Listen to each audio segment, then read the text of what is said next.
What up, dudes? What's going down? What up? What's happening, bro? Chilling, man. Chilling. You know me, dude. You know what I've been up to? What's that? Up early, dude. Yeah? Did you get up early today? Yeah, man. Oh, wow. Well, you know. Yeah, late night last night. It's my... party time. Mr. Cool, Matt McCusker. What? Party time. You slander me? I was, dude, I was the only one. I was like, hey, guys, I got to get home. I was more responsible than the people out watching the show. Yes. I was like, no, I'm going to bed. You were more responsible than... I saw the 10:45 on my phone. I was like, I'm trying to be in bed by like 11:15. Man. And I was. Went home, took a warm shower. I had comedy ass, which sucked. Yeah. Every time, dude. I've had comedy ass for a week. Really? I just had a vicious mud butt. Just a well, if you have consistent mud butt for like a week. Yeah, but then it turns into lava butt. Because, like, I had a hot ass. By the time I got home, I had what was comedy mud butt. But I walked all the way home, turned into hot lava ass. Yeah. So then I had to requires a shower. I had to like take a very like acid razor knife ass wipe. Hurt like a son of a gun. Yeah. And then I went in the shower, took the water to it. Still hurt. So then I had to hit the Vaz. So you Vaseline your I ass? had to reset. Yeah. You went home. I had to do a continue. Yeah. That's like the best. If your ass is like messed up, just slather Vaseline in it, go to bed. It's totally healed when you wake up. It's awesome. I had no idea. Yeah, dude, just Vaseline. All right. You got a sore hiney? Vaseline. You get some Vaz up in there. You can't dip the same finger. You trying to fuck me? Whoa, dude. This guy's trying to put a hit on me? Whoa, dude. Some fucking... You accuse me of partying. You accuse me, no offense to anyone, of being a homosexual just because I'm not. Is this guy trying to fuck me right now? What the hell's going on? I met a guy who... Oh, dude, it's so great guy. He's a good friend, but he believed multiple guys were trying to fuck him. They probably were. Well... You know how many guys try to fuck because I hit him with the... Also... Thanks for snitching on me, Lemaire, to Dorian. What? I slept over there, and Dorian was like, I heard you had a good joke about me, and I was going to listen to it. And I was like, no. I mean, it's mostly about me holding you down and fucking your mouth. That's the joke we do. So I tried to do that. There was a guy I met, and I tried to hit him with the, if you're not doing anything, we could go back to my room and fuck. He was like, stop right now. Like he was very like, cut that shit out. He hit you with like 50-year-old energy. He immediately was like, I don't joke about that. Don't joke about that. Oh, God, dude, that's such a sick personal policy. Yeah. Excuse me? I know you're having fun, but I got a feeling you're joking, rules. But don't goof about being gay. I'm not. At all. He was not, dude. He refused to come to my hotel room. Of course, dude. He didn't come in. You were flying the funny business flag. Yeah, he didn't come into the hotel. He stayed in the lobby when I went up to the room. He probably monitors. He didn't want to go two guys in one room. He monitors gayness at all levels. He's like the Mike Pence of like avoiding gay situations. He probably monitors all things gay, with not even just like direct gay threats, obviously. But he probably was like, up into your room. Will there be any girls there? Like, no. He's like, I gotta stay down. Well, then I'm not going up there. He's like a heterosexual vamp, dude. He really was. Like, I can't go up there. Yeah, you'd have to invite me in, and that would be gay. You'd have to have girls. Yeah, it was not even. You need to have probably at least two. If you had just one girl, he'd be like. But I will say, taking the elevator up to my room by myself felt a little weird. Why? Because he stayed in the lobby. What? For like an hour and a half. What were you doing up there? I just like watched TV. Oh, he just like... He was like, I'm not... Yeah, we had time to kill before a show. He was like, I'm not going in your room. Fuck. And then I was like, I'm starting to spiral a little, being like, wait, did he think I was really trying to fuck him in the car? And now he's like, I'm not going to risk that you were not joking. Yeah, he was playing it safe. Anyway. Holy fuck. That was pretty fucking... Then I like wanted to text him like, dude, I'm not going to try to fuck you. Like I wanted to like. I thought you should just send him like clips of like porn. Of, yeah, like this is what I like. Girl like. on girl. Yeah. Like, yo, you like this? I like this. This is what I like. Yeah, but then that's if you text somebody and you're like, just come up to the room. I'm not going to try to fuck you. That's kind of exactly what somebody would say. 100%. That was trying to fuck him. That's kind of like a come on, baby. Yeah. Come on, man. It's probably cold down there in that lobby. Come up here. Warm up. You should have baby it's cold outside of them. Baby, it's cold Yeah. down there. I really should stay. I said I'm not gay. Yeah. Well, that's fucking tight. That guy Yeah. was keeping it so tight. Like I've that. never met one guy that kept it that tight. You got him, man. It just like, dude, don't joke about being gay. Well, yeah. I mean, you're an artist, dude. Which that was like, that's Your chances of being gay are like 60% by default. What? 70, my bad. 75 probably. I might kiss you if you keep it up, dude. Keep I don't running know. that trap. I don't know what I do. I might that Vaselined up butt. I could just I'm still, you know, dude. The next Slip morning, right in. the next morning, you're still Vaz protected. really. Yeah, man. Yeah, that stuff I took doesn't a- wear took off. A dump. It does not. I took a dump, wiped right after. I went, it like just real quick, and I was like, oh, I'm still I'm Vazed. You're still lubed. I'm still Vazed. So it's like literally, it's almost like you're protected to the point where like even the stuff that would cling to your like, you know, butthole skin. I don't want to be gross. Just doesn't. There's no residue. I might start Vazing every day. I might just do personal policy to keep myself Vazed. Doesn't it feel like you shit your pants? Doesn't it like constantly feel like you dumped your pants? No. It feels like you have like a moist vagina for a butt. Yeah, I would imagine it feels like a. Like I've used Preparation H, and I think it's probably the same thing. Oh yeah, You just feel like you sharted. yeah, And yeah. it's like yeah, I don't want to get it on my underwear or whatever. It's like it's disgusting. Yeah, I had to. In the middle of the night, I had to get up And you sleep naked. You probably just sleep got naked. fucking ass lube all over the bed. Well, no, I don't think I did. But when I had to go, And you fart too. Sleep on my side. If you fart with Vaz, it's like Smell protection. Smell protection, though. Yeah, but it's like farting in the shower. You know when you fart in the shower Yes. with water running down your crack and you fart, it's like. I woke up. Yeah. I woke up that night, and Maya was like crying. So I was like, oh, you know, I'll go get her. And I like had to put a blanket down on the little rocking chair thing. So I was like, I don't want to put a fucking just like a clear kiss, just a clear kiss mark, dude. Little snail trail. That would have been a serious snail trail. That'd have been an oil spill. And I'm sorry, people don't like when we talk. No, they hate it, but who cares? The fact that you're lubing up for, it's like I telling took you, a man. long walk. I'm gonna lube. Dude, it's like I told you. My mommy showed me this a long time ago. She's like, if you just lube your butt with Vaseline. Your mom showed you mom, this? yeah, mom, I have a sore hiney. She was like, you gotta put Vaseline in your butt. How old are you? Little kid, All right. tiny little kid. All right. This has been personal policy for like at least 30 years. So The whole clan does it. I'm pretty sure. Everyone's lubing the butt over there. I'm pretty sure. You guys would be. Vaz gets hit hard. You'd be a rapist delight. True, I'm vulnerable. Some for guy sure. breaking into the McCusker house at night, getting everybody. It might scare him. He might be like, "What the fuck? These guys are wet as hell. You guys know I was coming? What the fuck is this? This so whole wet. house has ass issues and lubed up."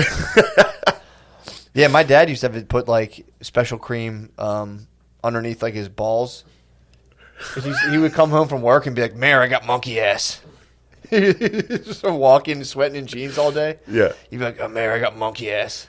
She had special cream. It was called like crocodile lotion. For ass? Gator Balm. Gator bomb? Dude, you put Gator Balm on Under your nut, on your under taint. like that whole area, that like, you know, underneath your balls, your taint, your like inner thigh, ass cheek quadrant.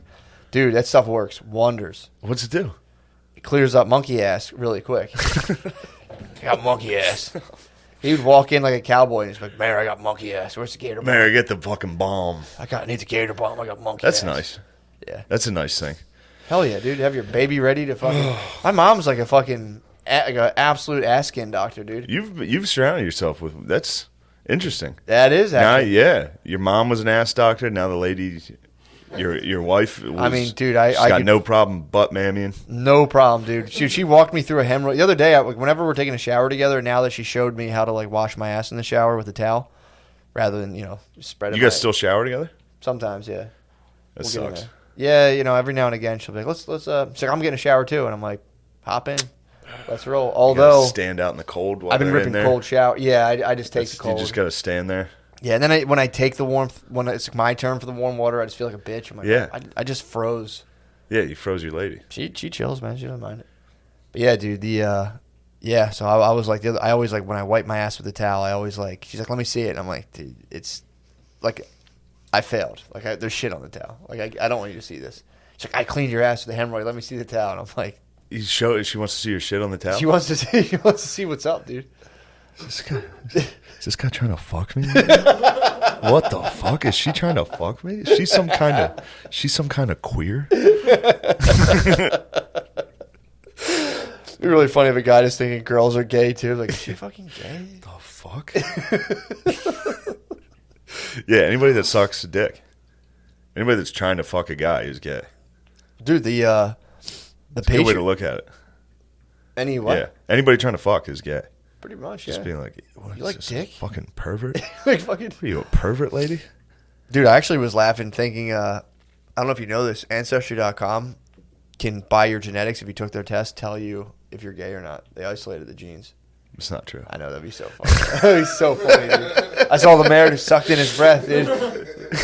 Imagine, dude, if they came out, like, by the way... Oh, yeah, Lemaire is a bit of a gay man. By the way, we isolated the genes. If you want to know if you have it or not, we can tell you. That'd be so fucking funny. That'd be a tough one. It'd be so fucking funny. They did that to Lewis on Legion of Skanks. With the, they took a lie detector test. Really? And they're like, have you had any... It was like, have you had any bisexual... Mm-hmm. Like, are you bisexual? Yeah. And he failed. Really? Well, they lied to him, it turns out. Turns out he passed it, but on the show they're like, "No, you failed that. You're bisexual." He was all upset. What was it? What? Yeah. Oh, it's so funny. Because then you're going through your head every like thing you've ever done. You're like, was I trying to fuck that guy? is that bisexual? Is that bisexual? Did that guy just avoid me correctly? That's what the Patreon messages are. It's just, I think I should start like a "Is this gay?" advice column. Like, dude, would it be fucking gay if I get a lot of those. Like, I was going to see you after the show, but I didn't want to be gay. I'm like, dude, you're fine. Like a Dear Abby, be like, would it be gay? Hell yeah, dude. Woo, baby. Dude, I was telling you, man, I woke up, so I didn't get all my sleep, but I'm an absolute, dude, my systems are just, I wake up in the morning, I know exactly what I'm doing every single day. Nice. So I wake up, I'm a little sleep deprived. But in order to like get my energy up, I took another freezing cold shower. I can't stop taking them now. Well, it's cold showers in the morning, warm not hot. Bed. Yeah, not indulgent, but I take a tepid. Do you think shower. it's indulgent to take Like a super hot shower? Yeah. A bit. You know. That is for ladies. I think so. I think True. Yeah. If you're still spiking the water and it's getting steamy in there, I wouldn't let you in my hotel room. Dude. Yeah, I wouldn't invite you up. You'd be in the lobby. Dude. You'd be down in the lobby. You get a little light in the loafers. I'd be down in the lobby. I'm like, I'm going to stay down here. You use my bathroom and get the fuck out. Yeah, just go in the bathroom and look and see where somebody's shower nozzle's if it's pointed at really hot, you're like, I'm in a gay man's house. I've got to get out of here. Was this guy trying to be comfortable? We haven't taken cold showers. Dude, it's so invigorating. You hit that freezing cold water hits you in the morning. So the whole point of it really is I took this freezing cold shower and then I just presented like a frigid teeness to Bae. I was like, dude, you guys are doing weird stuff. Oh, we've been locked together for a year. Showing crap out of your butt to her. Well, she's just curious, She wants to know. She's in charge of my butt. I'll just put it that way. So it's like, I'm not going to deny her. But then you presented an iced penis. Iced, frozen tundra penis, dude. Because I was in there. So the cold water hits you, and dude, I'm tired. I know what it's like to be tired. Obviously, I have that tired feeling. The cold water hits you, and the tired feeling just leaves your body, and you're just like, it was like the water's 47 degrees. I measured it. I have a laser thermometer, so I measured 47 degrees. Fucking freezing. Oh, excuse me. It's 50s. I'm sorry. I think it was 40. I was in 47 degree ocean water one time. It's like mid 50s. Sorry, I don't want to temperature lie. I'm just kidding. I've done a lot of ice bath type things. Yeah. Sometimes it gets a little bit of a swirl. But dude, so it was the water. I'm talking mid 50s. Possibly even colder. It was fucking freezing, and I'm just crouched down because I can't stand up. I have to crouch. And I'm just screaming in the shower. Oh, my God. Just getting hype as fuck, dude. It was awesome. It was like about 9 a.m. I'd already done my, my you first wave of exercise. Had a mental breakdown in the shower? No, I did my... I'm not gay. I scared my daughter. Yeah. I was screaming. She was walking in the bathroom. I didn't see it, but she was walking in the bathroom. And I was like, ah! Yeah. Caused some trauma for her. That's good. Bit. I scared her twice today, too, man. She woke up from a nap, and I snuck into her room. And usually I'll peek my head around, and she'll see me. But there's a tent, like a little thing I put in there. So then she couldn't see me. So then I popped around the tent. I was like, hey, and she was like fuck, god damn it, I did it again. But yeah, dude, I present it like iced teeness, dude. And I think I might start doing that. It's humbling, just to be like, babe, check it. It's iced Jesus. teeness. And dude, the windows are wide open. I'm just getting weird in my fucking house right now. Yeah. Like my neighbors, like, dude, I can't wait. They just built like 3. Honestly, I think it's something like 18 units. Yeah. Right. Like, dude, it's like in my backyard. If I open my window, there are the direct bedroom windows that I can directly see into of like 4 or 5 other people. And dude, I don't like having the blinds closed during the day because I like the sunlight. So it's like, and I obviously. How often are you naked in the house? Enough, Yeah. enough. Once a day at least, I'm parading around in there. And so like, there's at least once at nighttime, 100%. But Brittany closes the blinds at nighttime. But during the day, if I'm naked, I'm naked. Like I'm pretty sure my neighbors have seen full teenus. They had to have. And that's just it, dude. If you're looking in my house, I've been through it. You know the drill.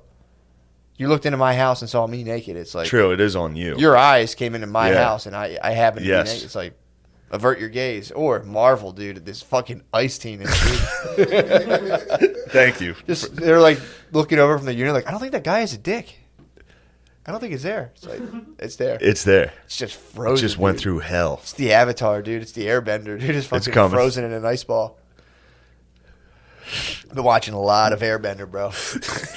Dude, you just gotta carry this thing. All right, fuck it. Well, I'll be honest. I'll be truthful about. I was up to no good last night. Oh, so I wasn't Mr. Cool. You weren't the cool guy. You saw it though. I got peer pressured. I saw it hard as hell. I saw that. Did drugs. I reflected on that this morning, dude. Yeah. Yeah, of just being like, just like, nah, that's not part of my. I can't. Like, and Brittany was like, did you do it? And I was like, I was walking home. Yeah. I wanted to go to sleep so I can get up at like 7 It was Molly. Yeah, Shane did Molly. I did Molly last night. Did Molly's. And it was pretty rad. Hell yeah. Sorry about that. That's bullshit. That's my mindfulness bell. Yeah, so let me paint the picture. So, you're in there. You're a tired dog, dude. You've been on the road. I've been on the road for... Had a couple in San Antonio. Had a couple cold ones down in San Antonio way. Can't blame you for that. Had a lot. I got drunk on Monday. I did Kill Tony in Austin. Oh, yeah. I got hammered. Fuck, how was that? I'm fucking talking about Avatar. No. I'd rather you talk. I'm fucked up. You're serotonin depleted, I'm dude. just or serotonin depleted. Sad, tired guy. Really? I'm not that sad, but... So I know one of my cousins used to get like, it was real into Molly, and they used to have like these come down parties. This noise happens all the time. Do you hear this? Hold on, listen. That's the chair. It's not the chair. I don't know what that is. Anyway, it's not this thing. No, it's over here. There's something. It sounds like something's dropping. It's not a big deal. Water dropping off the thing. Yeah. Anyway, a little Chinese water torture for you. You know I don't like joking about the Chinese. So you're down to San Antonio way. I went down San Antonio way. Had a good time. Fun old time. Had a good time. But Yosemite Sam down there. Oh yeah. Fucking got the silver bowls. I would just go down there and be like, "Yo, you guys know Texas is gay?" And they're all like, "Shut the fuck!" I'm pretty sure it's not. They're obsessed with Texas. I know, dude. Everybody in Texas is like, people love Texas. They just love telling you how great Texas is. It's like the people from New Jersey have New Jersey pride, but like True. There's like nothing to back it up. Everyone's unanimously like, nope, that place. No. Yeah, New Jersey does suck. Texas does rule. Texas rules. That's Texas the thing. rules. Like, so it is kind of hard to like they argue. almost succeeded. Yeah. Or seceded. Seceded. Yeah. I don't say succeeded. They almost succeeded. Oh yeah, I went down to the Alamo. That was fucking awesome. Alamo ruled. I'm afraid, honestly, if I went down there, I wouldn't leave the Alamo. It was tough. I might stay in there. Somebody's going to have to literally get you out. They're going to have to bring the Mexicans in. You're going to be like, I'm not leaving at all. Nah, dude, I might swing on a lad if I'm in the... I mean, I love the lads. True. If I'm in the Alamo, I might swing on a lad. If I see a lad... There's a lot of lads around there. I was looking at the... You didn't swing on any? Well, I did this. So there's a bunch of lads walking around. Yeah. I was reading this plaque that was like, the Mexicans have us surrounded. We're never going to surrender. Surrender or die. Like all that shit. Not surrender or die, but yeah, kind of like that. Sick ass letter. I forget who wrote it. Whoever was in command at the time. Yeah, wrote this letter to everybody outside, like, "Come help. We're about to die, but we're not going to quit. So you can either be a part of this or not. We're dying for America." It was pretty sick. And but yeah, if I saw a lad at that point, I would like look at him and be like,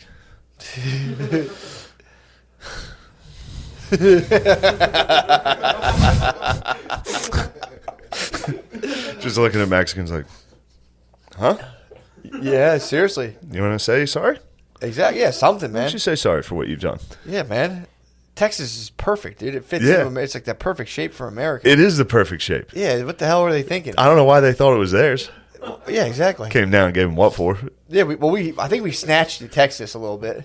Totally. 100%. But remember that it's a weird shape of a thing. it was a bunch of people came down and settled in Texas. Just white settlers came in, and the Mexicans at first were cool with it because they provided a buffer zone from the Indians.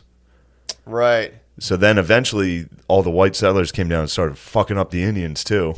And then they were like, we're going to fuck Mexicans up too now. And then the Mexicans were like, whoa. They were like, we thought these Comanches were bad. Let's get some white people to kind of let the Comanches kill them. And then it turned out the white people were just rootinest, tootinest. Dude, I'll say this. Everyone's pretty chill to white people when they first meet them. Everyone's like, these guys are pretty cool. Well, yeah, throughout history, they do like, seem pretty docile. Yeah. And everybody's real nice. Basically, white people are like the good of... Like, you're like, these guys seem pretty nice. And then, like, a week later, they're like, fucking piece of shit. Everything they have, I want. That's true. They come down, they're just like whoa, puritanical cool. Christians Yeah. types. Like, well, yeah, cool. And then the next ship has guns on it. Oh, yeah. And they're like, oh, guess sorry, we'll use dude. these. Hey. I feel horrible about this. Yeah, dude. That, But the Molly. What? The Molly ruled. So you're in the club. So we did this show last night. Great show. Great show. Everybody on it. Woodman, you, Reggie, Josh Adameyers, Norman, Big J. Yep. But then the evil hippies got in the green room. Yeah. There's a lot of evil hippies floating around. Yeah, dude. Scurrying around. Yes. Norman. I haven't heard from Mark. I don't think he might be. I hope he's not mad because he got peer pressured hard as well. I'm not saying he did anything, but yeah, I got peer pressured. You did it really hard. I told You saw me say no several times. I told you what to do. Fake take it. I thought about it, but Fake take it. then I Just be realized like, "Whoa." how cool it would be to take it. True. So then I took it, and yeah, it was great. Yeah, you had fun. Yeah, just I did get away from everybody though. Yeah. I just went and sat in the manager's office. Who was in just there? Like, Nick. I was just. Oh, it's so He was fun. like, "Is this a bad time to talk money for the show?" And I was like, "No, go ahead." Just in there, he showed me the numbers. I was like, "It's great." That's really nice. He like turned his monitor around to show me like tickets sold and all that shit. And I was on Molly. Yeah. And I was like, "Wow, so many people showed up." Also, Such too, a great show. It was a pandemic in a blizzard. Yeah. A blizzard in a pandemic, I guess. And then, yeah, it was pretty Great fucking show. full, dude. Yeah. That was the Alamo. Those owners were like, we sold these goddamn tickets. Oh, bro. yeah. We're not We're not surrendering. Yeah, we're not surrendering these goddamn No, tickets. that was a funny thing. I never thought about it, but comedy clubs, they kind of, especially when the comedian wants to cancel. Yeah. They're like, or when there's like a game of chicken between the club and the comedian of being like, the comedian's like, you should cancel and I should get my guarantee. Yeah. But the club will be like, we're not fucking paying you. We're doing the show. Yeah, exactly. You got to see if you can make it down here. Yeah. You know? Well, I mean, what would happen if the comedian didn't show? Then they would cancel the show, but then the club wouldn't have to pay him. The guarantee. So the comedian tends to try to be like, I'm coming. Yeah. You guys have true. to cancel, so then they, pay. We're not fucking canceling. And then both sides are like, we're not canceling, and we're doing this show in a hurricane. That's what I was telling Brittany too. I was like, as long as people can get to that parking garage, they're good. And the streets were fine, so it was just, I walked. Yeah, how was that journey? Put the boots on. I was thinking about it. It was pretty cold out. It wasn't nothing, bro. Yeah? Put the boots on. I mean, the guy who takes cold showers, dude, it's nothing. Guy like you? Guy like me. Guy like me? The cool thing about the pandemic, not to say like it's awesome or anything, but personally, I've started to enjoy scarves. I just wrap my entire face in a scarf and walk. And I'm like, it's pretty nice. That is nice. Usually, I have a thing against them. I can't wear gloves or something. I can't wear winter. I don't gloves. like wearing gloves. I feel like the snowman from the fucking like claymation Christmas things. I just feel like Mr. Winter, dude. I put on the gloves. I'm just like, dude, like it's not that bad. And you can't text. Yeah, and exactly. I need to stare at my phone the whole time. Well, it's also like, do you get like the big like kid like Gore-Tex skiing gloves? Or do Yeah. you get like some like sleek leather gloves? That'd be fucking crazy, dude. Yeah, leather gloves are not the way. That's nuts. Yeah, dude. you look like a weirdo. Some mittens, perhaps. Some mittens. Mittens would be sick. is a good mittens move. would be sick, Yeah. dude. Yeah, so I can't wear gloves, but Or you could go with the Chinese food delivery and just go a bunch of trash bags on their bike handles. Oh, that'd be You ever nice. see that? Or those sleek, those like cheerleader gloves that are like just like tight cloth you put over. Oh yeah, like you're in a marching band. Yeah. Just like white gloves. Put some sleek gloves that That would be enable nice. you to text still. I can't wear gloves. I feel weird, man. Yeah. If I'm working in the winter, I'll wear them, obviously. If I'm doing hard work outside, which, I'm always ready to go back. I'm always like, every time I do like my 10-year plan, I'm like, there's at least a 50% chance of me having to go back to doing hard manual labor every day. I'll be like 60, like, damn, dude, your body's still in good shape. Be like, I got to skip like 15 years. Dude. Yeah. Back at it, brother. Back into the true. I can't see that for me. Oh, I'm Alamo, dude.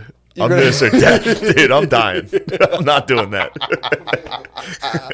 This is full Alamo. Oh, I've gotten to the point where I fantasize about that, honestly, where it's like, dude, if I had to go to just like a regular 9 to 5, Yeah, that it would rules. be so fucking funny. Because dude, again, I've learned through years of like when I had my internships, Yeah. I would try to keep it tight to the chest, and people I'd work with would be like, dude, like, you're a fucking weirdo. And I'm Yeah. like, fuck. Yeah. Dude, imagine me like 40 hitting like an Allstate fucking office, dude. That'd be so fucking funny. Dude, you and me are zero chance. If I have to go, I'm fucked. I mean, dude, the interview alone, I would give the most compelling. Be like, look, first of all, I'm not using The interview resumes. story would be crazy. I would crush, dude. I already thought about it. No resumes. I'm gonna show up in person and be like, I am the resume. Just be like, I don't do that. I can't be reduced to a fucking sheet of paper. Be like, just be like, write a sir, please leave right now. or write a memoir and be like, here's my fucking resume, bro. For what job? Are you talking Any job, labor? dude. I don't know. Like to I'll be like try. a roofer? I'll try. I'll try to use my social work degree. He'd be like, hi, and they're like, nope. Yeah, definitely You not. violated the ethics code while you were in school. I almost didn't hand in. You have to sign to agree to the ethics. I try to keep it. I'm not handing this in. They hit me up a couple weeks later, like, yo, we need that. Oh, Need that binding contract that you won't be a bad boy on the internet. really? They make you sign a thing being like, basically, hey, if you do anything we don't like, we can completely just remove you from the profession. And it's vague. It's like there's no real clear cut boundaries. It's like, Yeah. if 50-year-old white ladies, if 50-year-old liberal white ladies decide they don't like you, you can't practice in this field. It's fucking crazy. That is crazy. Well, who dude. do you think made that fucking rule? 50-year-old fucking white ladies. I know. Yeah. Also, dude, Bryn Mawr was just on strike. My old alma mater, dude. What happened? The old fucking historic women's college who somehow let me in. Dude, they're on strike. The students did a student spaz, and they canceled class for I think 3 weeks. They wouldn't they intimidated. It's all girls. There was Oh my god. this was the undergraduate school. The girls would intimidate anyone who was like, yo, I understand you hate racism and all, but we're paying like $70,000 a year to go here, so I kind of want to go to class. And they'd be like, fuck you, you're just a fucking white supremacist. And this went on to the point where the president had to fucking apologize. The president was like, hey, I'm Wait, down. I'm sorry. I've been listening to that fucking thing dripping. Yeah, it sucks. What did the president do that the kids got upset about? Said they had to go to class? Is that it? Yeah, they were they got together, they communisted up, and they were like, they wrote Yeah, they're comrades. yeah, they were writing military style communique. I think it's communiques or whatever. Yeah. Quick, yes, I will meet you over there. They were sending my each other God. these weird emails like that. So they just got together and were like, I think their demands I think were like a 15-page document. But part of it was we want you to build there was a statue that needed to come down. So one of the original benefactors had a problem with the Jews. Had them? Oh, I didn't have Jew them. problem. I mean, dude, out in Bryn Mawr. Sorry, if you live out in Bryn Mawr, chance of you having them are pretty fucking high. Oh, yeah, they have 'em. Pretty high, dude. Yeah. Also, if you founded a university, you had them. Oh, yeah. Every yeah, university. what the fuck? Every single university. For sure. Yeah. I didn't even think about that. I think Chapel Hill was built by slaves. Really? Yeah. They got to tear it down. Yeah, that's true, dude. It's good. I think we should undo all the work of the slaves. That'd be tight. You know? Who do you think we should have? Although poor they immigrants toiled, go and tear it down. their whole lives were. Yeah, we should take down the pyramids. True. We should undo. Yeah, all what the fuck, dude? I'm pissed. You know, As someone. Yeah, exactly. Someone who's 1% Jewish, according to Ancestry.com. Yeah. No, that was a fucked up situation. I think it's a little higher than that. It's not. My fucking. I I know your thought schemes. That was my schemes. I do got schemes. You always scheme. That's the one. It's good though because you're not. This is racist. This is We're not talking about Jews We're just anymore. joking. We are just joking. You're 1%. So like you can come up with the schemes, but you can't fully execute them. True. It's just schemes. It's just that 1% in you that's like, yes, do it. And then you're like, and then your peasant blood takes over, and you're like, I can't. I know, dude. Apparently, there's I thought, I was like, hell yeah, I'm 1% chosen, and the turns out it was something they just said to my uncle to fuck with him. It was a lie. He just teased them. They're like, yo, we're Jewish. He was like, what? What the hell? That's a good tease. Just finding anybody that would be upset about it. Yeah, dude. That's funny. It's very funny. To be like, you're Jewish? Dude, literally, huh? It's very What funny. the hell? Very funny. I had to, sadly, I had to shut somebody down. Someone was goofing too hard on the Patreon. Yeah, sometimes people goof too hard. I'm telling you, Jews are the white man's white man. Yeah. Same people who are like, what, are you serious? It's hard for white people too. Like, fucking Jews, brother. And it's like, True. dude, you're doing the crybaby shit, bro. You're doing that shit you don't like, dude. Yeah. Like, well, these people can try. It's like, dude, that's literally you to somebody else. Knock off the crying, dude. That's how I feel about that. Nobody controls me, dude. I would never have the gall to admit that I'm under somebody's thumb, dude. Hell yeah. Just like the priest tried to It's get Black me. History Month. I heard that. Heard that. I don't know if I agree with all this stuff you're saying. What you talking about? I'm just saying, maybe you should stop trying to diminish, oppressed people's experiences right now. I'm talking about like fucking You're white dudes. diminishing people's experiences. What about being got? I'm more Yes. Haitian. I'm Haitian, bro. I hate you. I would have. I'm saying in spirit, I'd be swinging a machete. At No, someone. you'd be down Dude, you there. think you- You'd be down there. Get back to work now. What? What? Dude, I mean, look at my employment history. I couldn't be contained by a 9 to 5. You think I'm going to be on a slave plantation, bro? I'm just saying it's my personality. It's my big 5 factors, dude. What? It's my personality type, dude. Yeah. There was other people who were like me, too. It's just, it is what it is. I'm Yeah. not knocking anybody. But I would have fucking chopped somebody's head off, dude. Probably would have escaped. Got away. I would have stopped at 9/11. Started a new life. I would have been like Wahlberg on 9/11. I would have been like, nah, sorry. Wahlberg on. I thought about that today. Actually, I was walking down the street. I think when Wahlberg's like, I would have attacked. He would have attacked them just because they're Muslim. No, that's the ultimate. Like, oh, you wouldn't have got me. It's being like, you wouldn't have got me, dude. I would have escaped. Yeah. I would have fucking. Not me. Not never. Yeah. No way. No, I'm just talking. Look, what I'm talking about is my spirit. Yes. You can try to apply it to historical context and jam me up. Sorry, bro. Yes. It's just my big 5 personality traits coupled with INFP. Yeah. Dude, you serious? Yeah. You think you could contain an INFP? I agree with what you're saying. Slavery is a choice. You're on that Kanye tip. Maybe, dude. That was great. Remember that? He walked into like TMZ and was like, slavery is a choice. And everyone was like, thanks for stopping by. Thanks for coming in. He was talking at a more meta I got scale. it. I got it. Yeah, dude. Yeah, it's a tough soundbite though. Oh, yeah, but dude, think about what a soundbite even is. Of course. Somebody takes a snippet of you and just swirls the thing, and they're like, this is who the person is. It's like, I know who I am, bro. I know what's in my fucking heart. Yep. Love, dude. Freedom. I love when you're tired and I just get to talk for an hour. There's a couple episodes where I've been. This isn't like a hangover. This is just a. You're serotonin depleted, dude. Yeah, this is just like a tired haze. Yeah, dude. You were So fucking. I'm letting last you night, roll. The desert Last night- missed the rain. Last night I was sweating, dancing in a club. No, quite the opposite. I don't handle party drugs like that. Yeah, you were just. I got quiet. I told everybody how nice things were, That's awesome. then escaped. Fuck Tried to yeah. hide out for a while. You saw the stats because the hippies were swirling, dude. Yeah, what was going on? There's a feeding frenzy of evil hippies. Once there's drugs into the building, there's just a swarm of people like they're like ants. They are trying to get in. This evil hippie was lurking around. Noah was bopping around. Noah did drugs. Noah did drugs.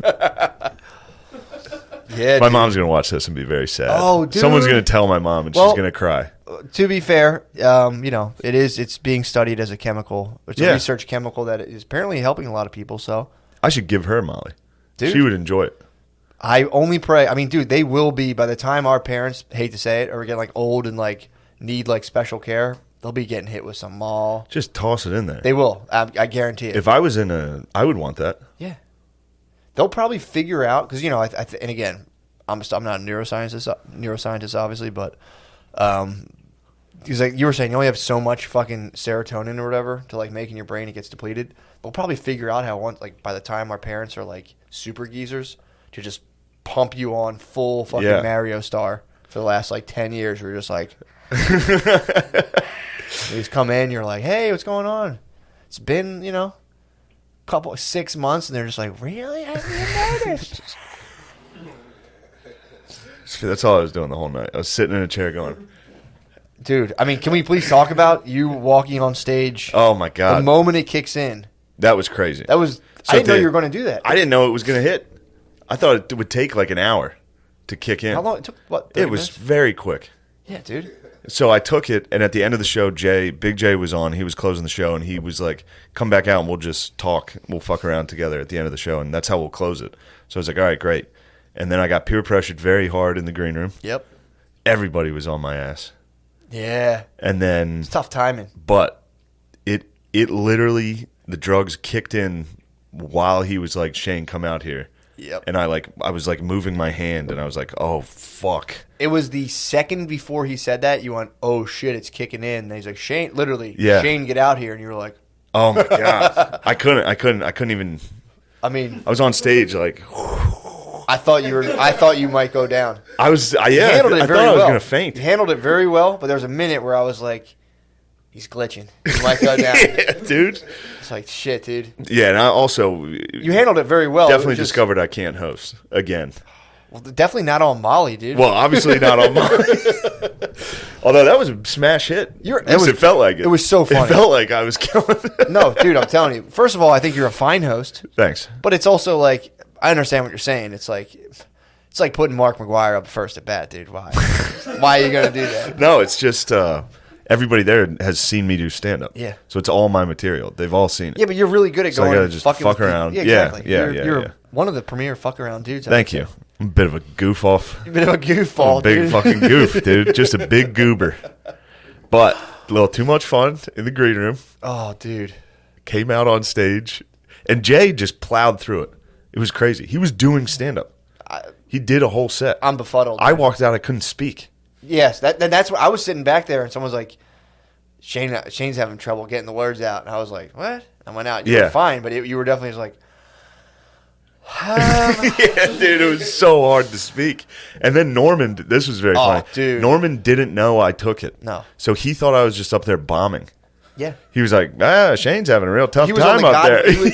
He had gone to the Norman, little comedy lingo. He was on the God mic, which is the thing people like announce stuff with, which they could just call it like the announcer mic or whatever. So he's on the God mic. And, but it was a club owner, I'm sure. True. God mic.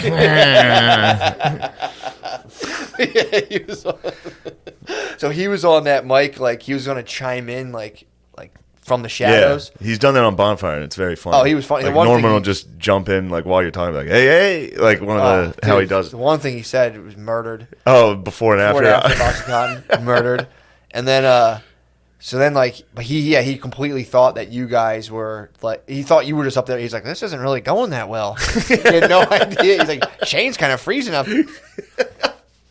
Yeah, he talked to me after. It was like, you were free. I was like, dude, why would I ever like go up there and be like, He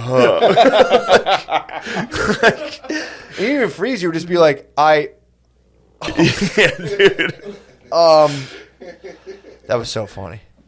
And I was telling Noah on the way over, it's so nice to do stand up for people who have like, you know, who kind of know you on some level. For sure. So I was like, dude, you do it for years to just like strangers basically Yeah. who like might not like you. A lot of times Yeah. don't. Oh, It's surprising if they like you. They're like, hey, I actually like you. I thought I'd hate you. And, you know, I was like, dude, if that had been the opposite situation where that was just a room full of like total strangers, they would have been like furious, dude. yeah. They'd be like, we got to get our money back. Why is the host on Molly? The guy took Molly. Yeah. I mean, dude, you're telling stories about the factory. It was Dude. so fucking funny. There was a lady. I think I've talked about it on here. Yeah, getting a shark. I have? I think so, yeah. She got bit by a fucking shark and then went to work the next day. Went to the factory. Went back to the factory. Dude, They had like a shitty, like a bleeding ace bandage on her foot. Dude, as someone who comes from a long line of laborers, I actually verified from Ancestry.com. I look up the McCusker and you see the occupation. It's just laborers. It's just years, dude. Yeah. But like I factory was bummed workers to find are out different we were. beasts. What were I you was guys? bummed to find out we were mushroom farmers. You guys are mushroom farmers? Oh, that's right. Yeah, we killed fucking Joe Biden's wife. True. I forgot Yeah, about that that. was a Gillis corncob truck. How long has your family been in the country? I don't know. Turns out longer than I thought. If you guys had a mushroom farm back then, Yeah, we were in there that's working. boss status, Yeah. dude. Just down in the mud. Down in the dark that's, mud. That was the property that, like, if you do you live around any mushroom farms? No, If you do, They there's stink. one kind of close to my parents. You get a certain that's where it way- was. It was down in Delaware. What? Yeah, that's where the mushroom. Yeah, I wonder if you used to own the old Silvestri mushroom farm. I'm not sure. Down The Delaware old way. So I'm on the The my old parents are on the border Yeah. of PA and Delaware. Yeah. So I'm on that that fucking groove of the Keystone. Yeah. Right in front of Delaware. And there was the Silvestri mushroom farm. And dude, if you catch that western wind, bro, in the summertime, come in like, Ma, what stinks? I made them play. I made them play Edmund Fitzgerald last night. So there's a lot of gay men and women and dancing and all this stuff, Yeah. and they're playing like Doja Cat and I was like, play the Edmund Fitzgerald. So then, like on the screen, it was just a picture of the boat and the lyrics like scrolling for like 8 minutes, and I just sat there like. People were like, "What is this?" Like, people were so upset. I mean, I'm getting. It was like the big lake they call Get Your Gourmet, and people were like, "All right, man." You're playing like old war songs, Yeah, dude. Nothing stops a gay man in his tracks, like a patriotic war song. just patriotic, man. Yeah, that must fuck you up, dude. You're just like a never-ending like. Dun, dun, dun, Yep. dun, dun. So you're like, no. Yep. Yeah, I'm pretty sure that triggers some sort of like subconscious fear. You just hear like, la, la, la. You're a gay dude. You're like, oh shit, here comes everyone who's gonna beat me up. Yeah. And the comes man those said, guys. ah. But yeah, great night. It was fun. It's gonna be a fun show, and it's gonna. Dude. We got March 3rd scheduled now. That's awesome. February 16th is the next one. You should come to it. Hell That'll be yeah. good. That'll be fun, man. It's a think- fun showcase, dude. Yeah. I mean, dude, talk about the lineup, dude. Just a good Woodman, lineup. Big J, Yeah. Woodman, With the Woodman, Conquest, Josh Adam. Josh Adams. Josh Adam Myers coming Dude. on there. Yeah, that was too fun. Yeah. So that'll be fun. Yeah, man. But I don't know if I can do the party every Tuesday because Yeah, dude. adding one more day of partying There's to no my need week. to do it. I'm telling you, I know there's not, but it's fun. so fun. It's fun. That was a absolute like just party storm. It was Yeah. very difficult not to get sucked into that.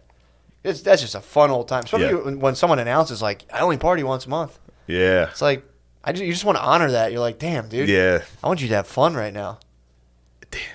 Dude, the idea of partying makes me laugh. Sometimes I think about it, and I'm like, it's just so funny to me. Yeah. It's being like, we're going to party, and you just get a bunch of people who just, like, intoxicate themselves so Lose they their shout at minds each and other. Fuck you. You just get close to each other and just fucking shout at it. Yeah. I mean, I think it's a necessary thing we got to do. I don't know what it is. It's I fucking don't know what nuts, the dude. biological reasoning for it Energy is, transfer, dude. but it is fun. Energy transfer, dude, of course. Damn, I hope my mom's not sad. Tell her, dude. He did Molly. Send her some articles about, like, MDMA therapy. Like, Ma, Ma, your son's not wayward. trying to get right. Trying to get right by the Lord. I mean, honestly, dude, all things considered, best case scenario in terms of partying. Yeah. I stopped drinking Yeah, dude. for a little. Well, still. Once it wore off, I went back to drinking. Put a dent in the drinking Oh, standard. yeah. Just drank water for as long as because once that hit, I was like, man, this thing, I need to definitely stop drinking. Yeah. Because that was serious to me. Everybody else seemed... Fucking Noah over there was like, it's fine, man. Everybody in there was a little evil hippie, dude. Scurrying. Yeah, dude. Because there were people trying to get scraps of the drugs. People were kind of like... starting to wear off. Can I get some? How can I get some from somebody? And I'm like, I don't know. I don't, Damn, dude. Kill my vibe, dude. Yeah, absolutely, man. That's the only thing that matters is your vibe right now. My vibe was... Your vibe was strong. Yo, last night was a movie. Yo. Yeah. I mean, dude, that was such a funny thing to witness. Just being like, fuck. Having to go out there? Yeah. Yeah. That was fun. Yeah, good times. That was a good old, dude. Austin was fun. You're going to top it at the next one. You have to just go out there just on like take fucking heroin. Just sit on the stool and maybe take heroin. fentanyl. It's got just throw up down my shirt. Your next comic is Rich Voss. Dude, Brittany just got her wisdom teeth out. And dude, like, we inquired about like, well, what drugs are you giving her just so we know, like, for like breastfeeding stuff. Yeah. Dude, it's an old man. It's an old man and his wife. They're I forget what they're called. Like, I don't know. I forget the name. Maxillofacial surgeons or whatever. They just do wisdom teeth, which is like, it's weird. Whatever. They're really nice. Really, really nice people. But like, dude, I was like, so what was the thing you put her on the first time? They were like, well, a little bit of ketamine, a little bit. And I'm like, huh? It's like, yeah, we put her in a K-hole, ripped her teeth out. She hallucinated. They're like, typically only like little kids typically do, but like since your wife's like breastfeeding, we forgot like there might be some hormonal kind of interaction there. She hallucinated that she was awake. She swears she's like, I was awake. I'm like, damn. I think you're fucking hallucinating. They couldn't do it. She fucking went on the table. They put her under, and she fucking Frankensteined through the drugs and was like, blah. And they were like, ah. Two 70-year-olds. I think she hallucinated. I like left a glass on the counter and was like, ugh. She woke up? Woke up, dude. And attacked? She woke That's how up. my grandpa died. She thrashed. She didn't attack. My grandpa thrashed and his heart exploded. I mean, dude, shout out. Yeah. Some fucking... He woke up and was like, you guys are gay. Which one of you... Get me down to the lobby. I need to get to the lobby. Gay men just put me to sleep so you could... Yeah, dude. I hope she doesn't get mad for me telling this. Why? She woke up. That's powerful. Fucking sick. That's what I was trying to explain to her. I'm like, dude, that fucking rules. That's like that's enough to put down like a fucking horse. And you just fucking like, ah. She just popped up and was like, get out of my mouth. So she only got one tooth out. So she had to go back and then get the other three. So she had a week of one wisdom tooth coming out. And then she had to go back, but then they were like, all right, so we're not going to put you under, obviously. Yeah. Because you're too powerful. Yeah. I think it was because her date, I think it was too close. We should have got her some Hennessy. It was too close to It was too close. They're like, we saw you in January. We're not sedating you in Black History Month. You might you might get the silver stripe avatar of The Last Airbender, dude. Fucking. That could be bad for business. And they're geezers, dude. But then, so I'm like, all right, well, they had to like keep her awake for the other three. She was like, couldn't feel anything. And they're obviously. A couple, the geezers? Yeah, they're a couple, dude. And they bicker, too. I know. I was just thinking they must have been bickering. Like, Hank, she's waking up. He's like, she's not waking up. Shut the fuck bicker, up. Dude. They're like 70-year-olds. And she's like, ah. Oh, fuck. Show me your ass. Like, what? Yeah, dude. They were bickering. And that's what she remembers. Before she went down, they were bickering. And she was like, of course they were bickering. She's like, you're in my way. I can't get to it. It's just like, well, so we asked, like, hey, like, what did you give her so we know for like breastfeeding stuff? And they're like, a little bit of fentanyl. And we're like, what? Like, dude, and like on my head, I'm like, do these geezers know if and obviously I'm not going to do this, dude? They shouldn't be telling people this shit. I asked. I'm glad they kind of had to tell us, but I'm like, I know some evil hippies, dude. I can be like, yo, there's a bunch of ketamine and fentanyl, and these two geezers are sitting on it. Night Stalker's coming Someone with a go in hammer. there and get their teeth checked out and just be like, ch-ch. I mean, maybe they wouldn't use gun. Well, I know a couple people would, but the fucking dude, it's like I'm sitting there like these guys have no idea. Obviously, sitting on a damn gold mine. I'm upstanding. That's that 1%. Luckily, they didn't catch me when I was a pure criminal, dude. You started scheming right away. 100%. You're like, I was like, I could overpower them. That'd be an easy one. Or they'd catch you in their spider web of drugs. You'd just be a zombie. They'd be like, you want to break in and steal from us, huh? Yeah. No, I'm pretty sure I could smash these geezers and make off with like $40,000 worth of fentanyl. They just be like, here. 9 people died. I'm like, fuck. I forgot about that. I Dude, killed those off people. With a satchel of ketamine and fentanyl. It's probably the most there. vile. You know, geezers always have outdated cabinets. It's probably there in like a fucking thin, like cardboard or like a cork cabinet. It's like, honey, get me the fentanyl. But bring the fentanyl down. But yeah, I thought about that, and I'm like, this one's out of control. Get her the fentanyl. I was like, I gotta protect these geezers, dude. I have to protect this secret of their fucking evil hippie stash. Sure. Imagine, dude, if the evil hippies got to that. Well, that's where it goes. You know, people hit me up. I know I'm negative about fentanyl, or not obviously negative about fentanyl. Negative about ketamine, dude. People are I'm like, nah. Ketamine? Yeah, no. Just when you have to. I watched a documentary about weed, and this could have been fear propaganda for the legal weed market. But they were talking about, I think it was another country in Germany, maybe, where they're saying a lot of the weed on the black market is being sprayed now with that synthetic cannabinoids. So, like, you know, like Spice and K2, you know about it. I had a rough time. Use that as well.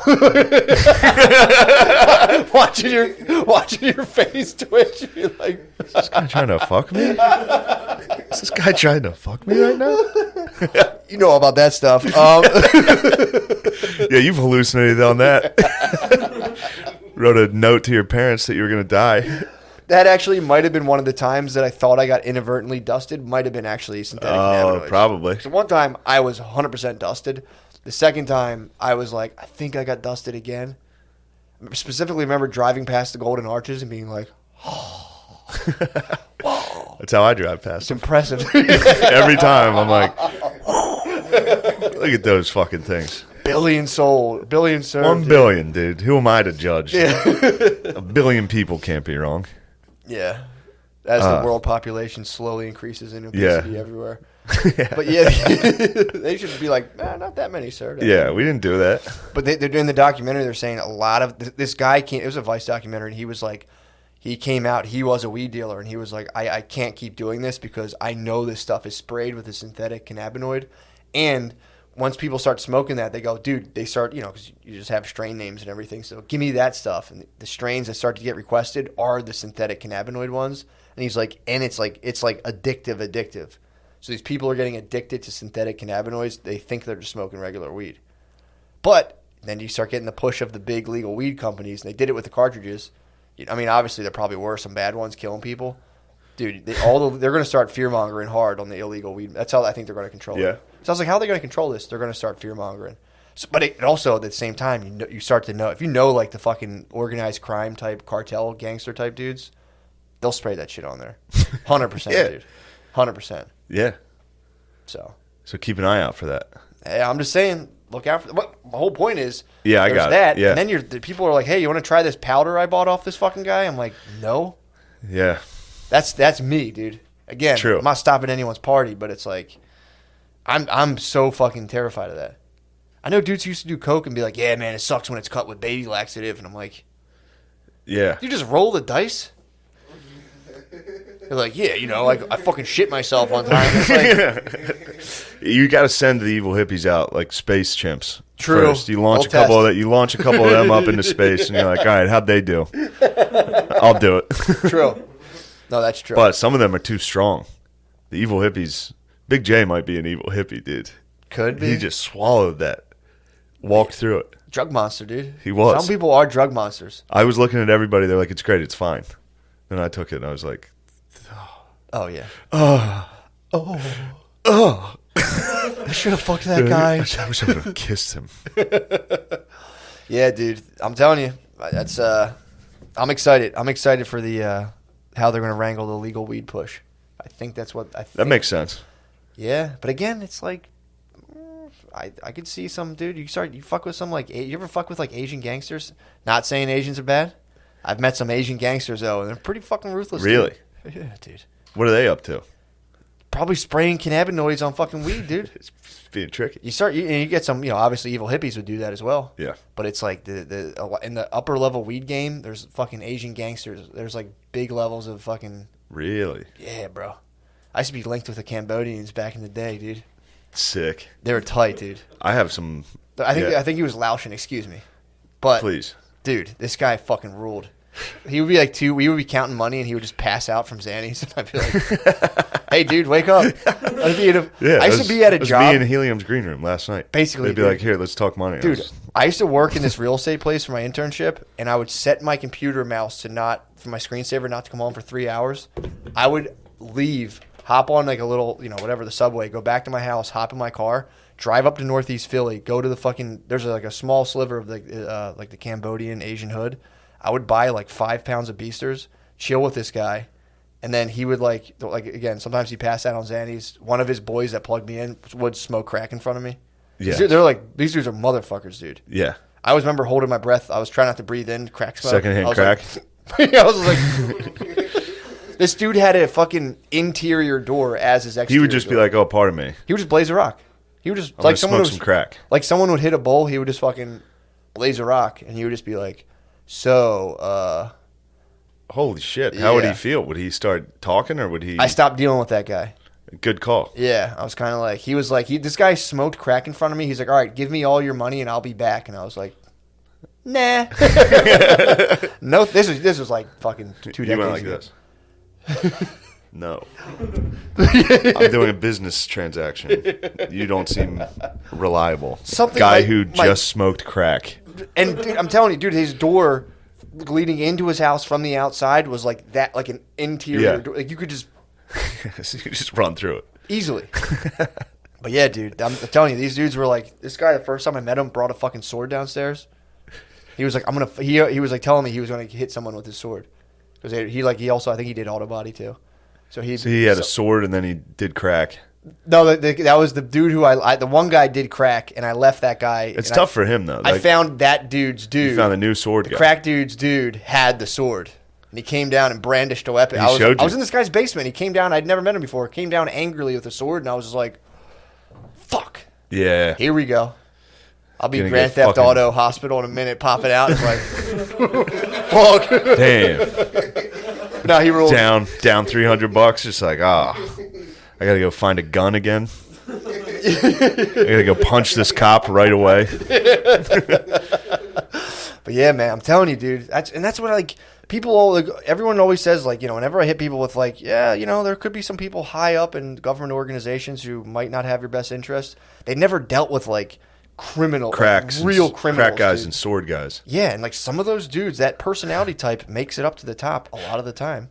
You Yeah. know, if you can bypass Xanny addictions and crack addictions, and like getting caught with tons of beasters, Yeah. you make it to be the president eventually.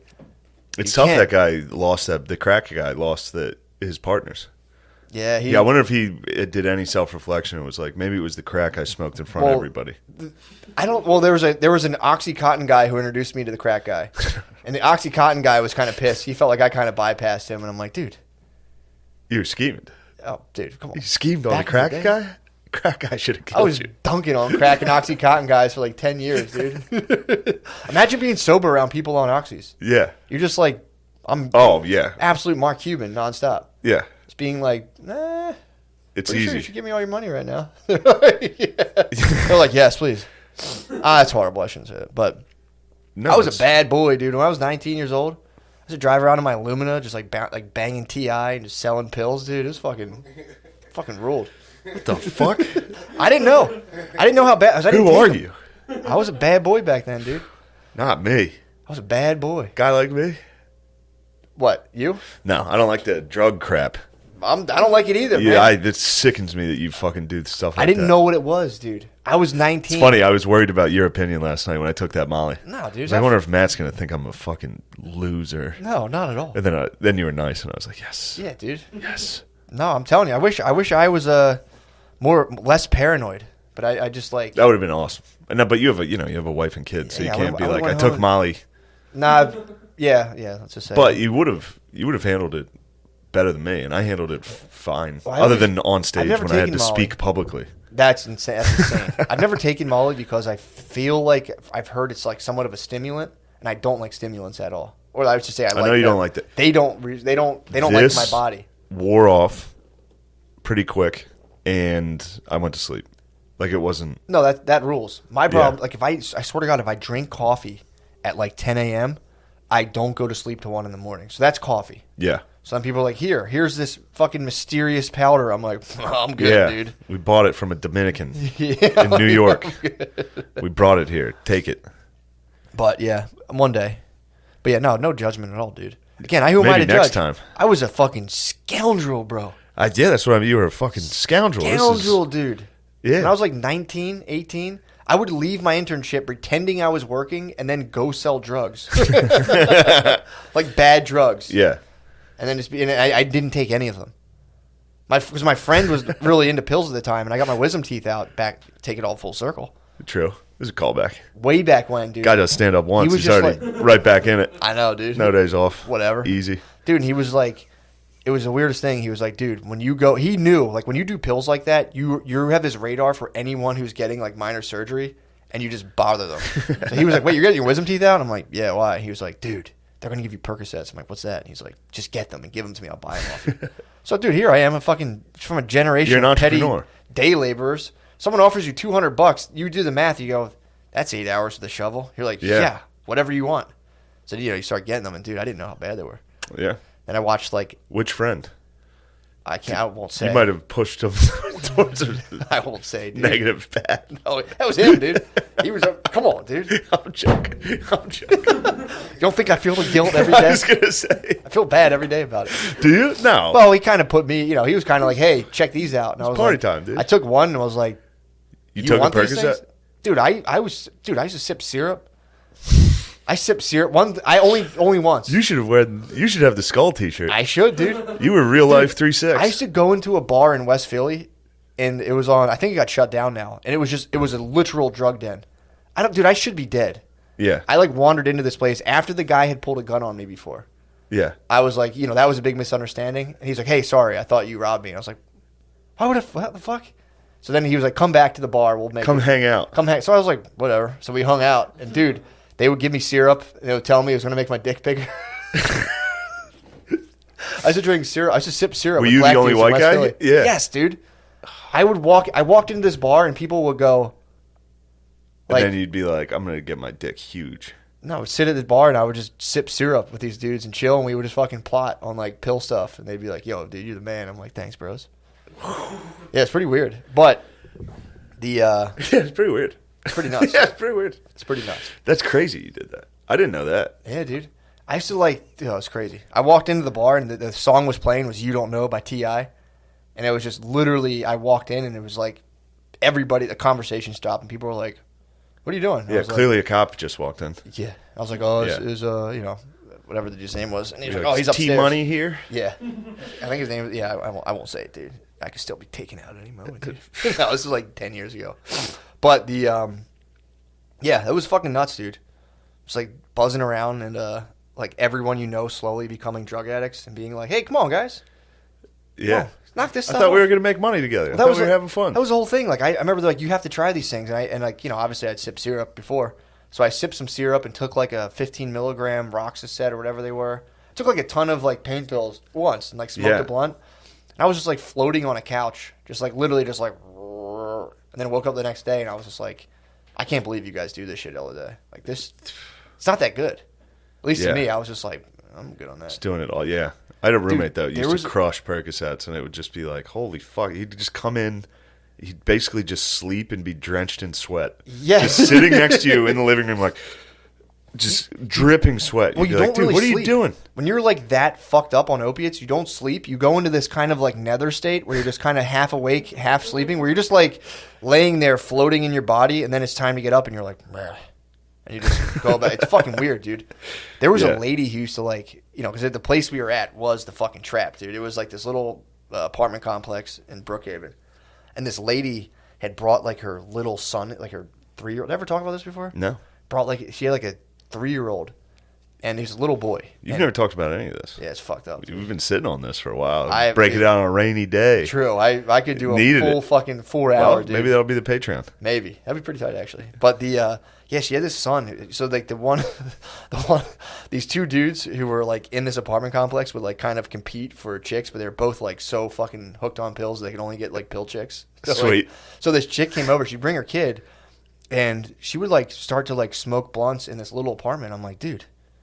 like 3-year-olds here. You can't smoke weed in front of your fucking kid. And she'd be like, oh, I feel like such a bad mom. And I'm like, well, I'm not trying to guilt you. I think but your like, feelings are exactly right. I'm like, take it out. There's a fucking balcony. I'm like, Trust your instincts. Yeah, I'm like, go sit on the fucking balcony. So I would sit there with this little tyke, dude. Mom would be out smoking a blunt, ready to get You're some like Paul Walker, dude. soft pill. You were Paul Walker. Dude, I Fast didn't and Furious Paul I don't Walker. Say it. I'm with the tyke, dude. Did you feel like you were family? I was family. No, I was just kind of like, what's up, dude? Except your Fast and Furious squad was just dudes on perks that were like asleep. You would come in. My fast family is me and Illumina just driving the speed limit because I had like 2 ounces of coke in my car. But yeah, dude, the side of Matt that people didn't know. They didn't know, bro. Matt was a dark. I was a freedom fighter, evil, dude. I got a taste of the working day, and it was like most evil wig, dude. I was 100%, dude. But dude, this lady, so she just like never left this apartment, and I didn't live there. I would go there and like sleep there every now and again. And dude, she started like I was laying there just like whacked out on syrup and pills the one night. What? I was just fucking so high on syrup and pills, and the lady started like tucking me in and like a mom. It was weird because she was whacked out of her mind on purpose. Yeah. She would just get like soft perk dick from one of my boys constantly. I would go back there and he'd be like, oh, I'm fucking soft again, dude. It's like, stop eating 10 Yeah, that could be it. He'd be like, yeah, I should probably. He's like, I last longer though. I'm like, yeah, but you have a fucking penis. It's like, all the penis in the world, dude, is not gonna help you. But yeah, dude, it's a dark history.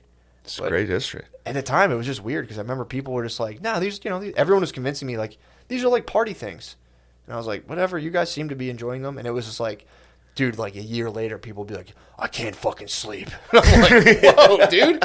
This is like the start of opiate pills when they came out. Yeah, nobody knew. I mean. People were none the wiser. I guess pharmacies knew. True, they fucking knew. Uh-huh. Yeah. They knew what the fuck it was. But, dude, that fucking rocked people. They didn't get crushed down in Texas. I was talking about it. I was talking about heroin and all that. They didn't get hit. They're like meth.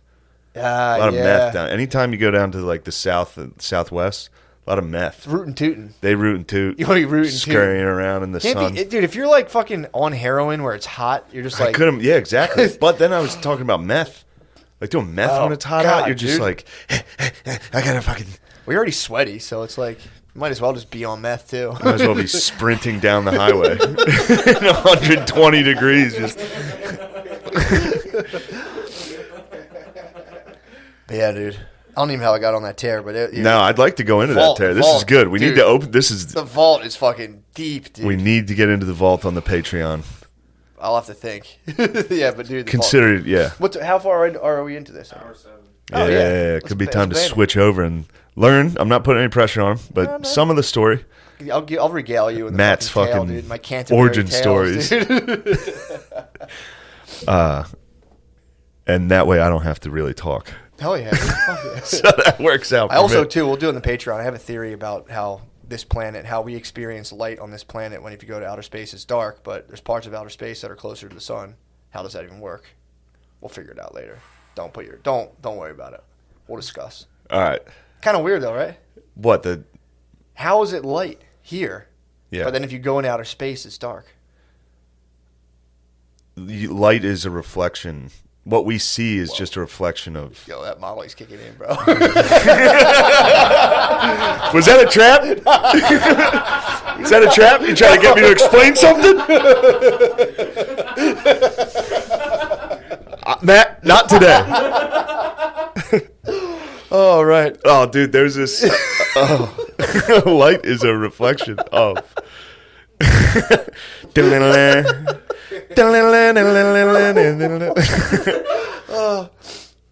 Oh fuck! I gotta find this. God damn, you rule. There's a guy who does Kill Tony. Fuck. Yeah, what the fuck? You were on Kill Tony, like, oh no, you just I forget it. in Texas. That was like, in Austin. Yeah, I just fucking was out in Texas.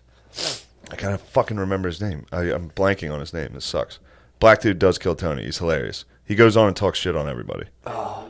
David Lucas. Yeah, he's the fucking man. He's very funny. He had a joke. I don't want to ruin his joke, but he was like, "You're for some reason when you're naked, if you put on shoes, you're more naked." I was like, "Yeah." Hilarious. I was like, "Suddenly you're just gay too." like it just is gay. If I'm wearing just shoes and I'm ass naked, but fuck, that's funny. He goes on and like roast people. Yeah, he comes up and like talks shit on whoever the guest is and Tony and all them. Hell Dude, yeah. He had one on Tony Tony was wearing like a jumpsuit like a mechanic's jumpsuit. Yeah. From the venue, and he was like, "You look like a dildo mechanic." He just calls Tony gay the whole time. But he was hitting everybody, and me and him kind of had like a mutual. He was like, "No, I kind of fuck with this. He's the type of white guy I fuck with." And then finally, I was sitting there. I was like, "Nice pants. They look stupid." Like I tried to swing at him for no reason. He's like, "Oh, you want to talk shit?" I was like, "No." Then he just buried me. Damn, that's awesome. Took a swing at him and it wasn't effective, dude. I tried attack. You went for the gear. He was unfazed. Yeah, you went in with the old laugh house tactics, like, dude. Nice pants. Then he just crushed me. And I was like, fuck. Nice trousers, young man. Yeah, your slacks are ripped. You look like a damn fool. I used to love the laugh house battles when they would do that. They would do like I forget what they were called, but it was like they had one night where they were just like black dudes would roast each other's clothes for like an hour on stage. It was the funniest fucking thing to watch. Yeah.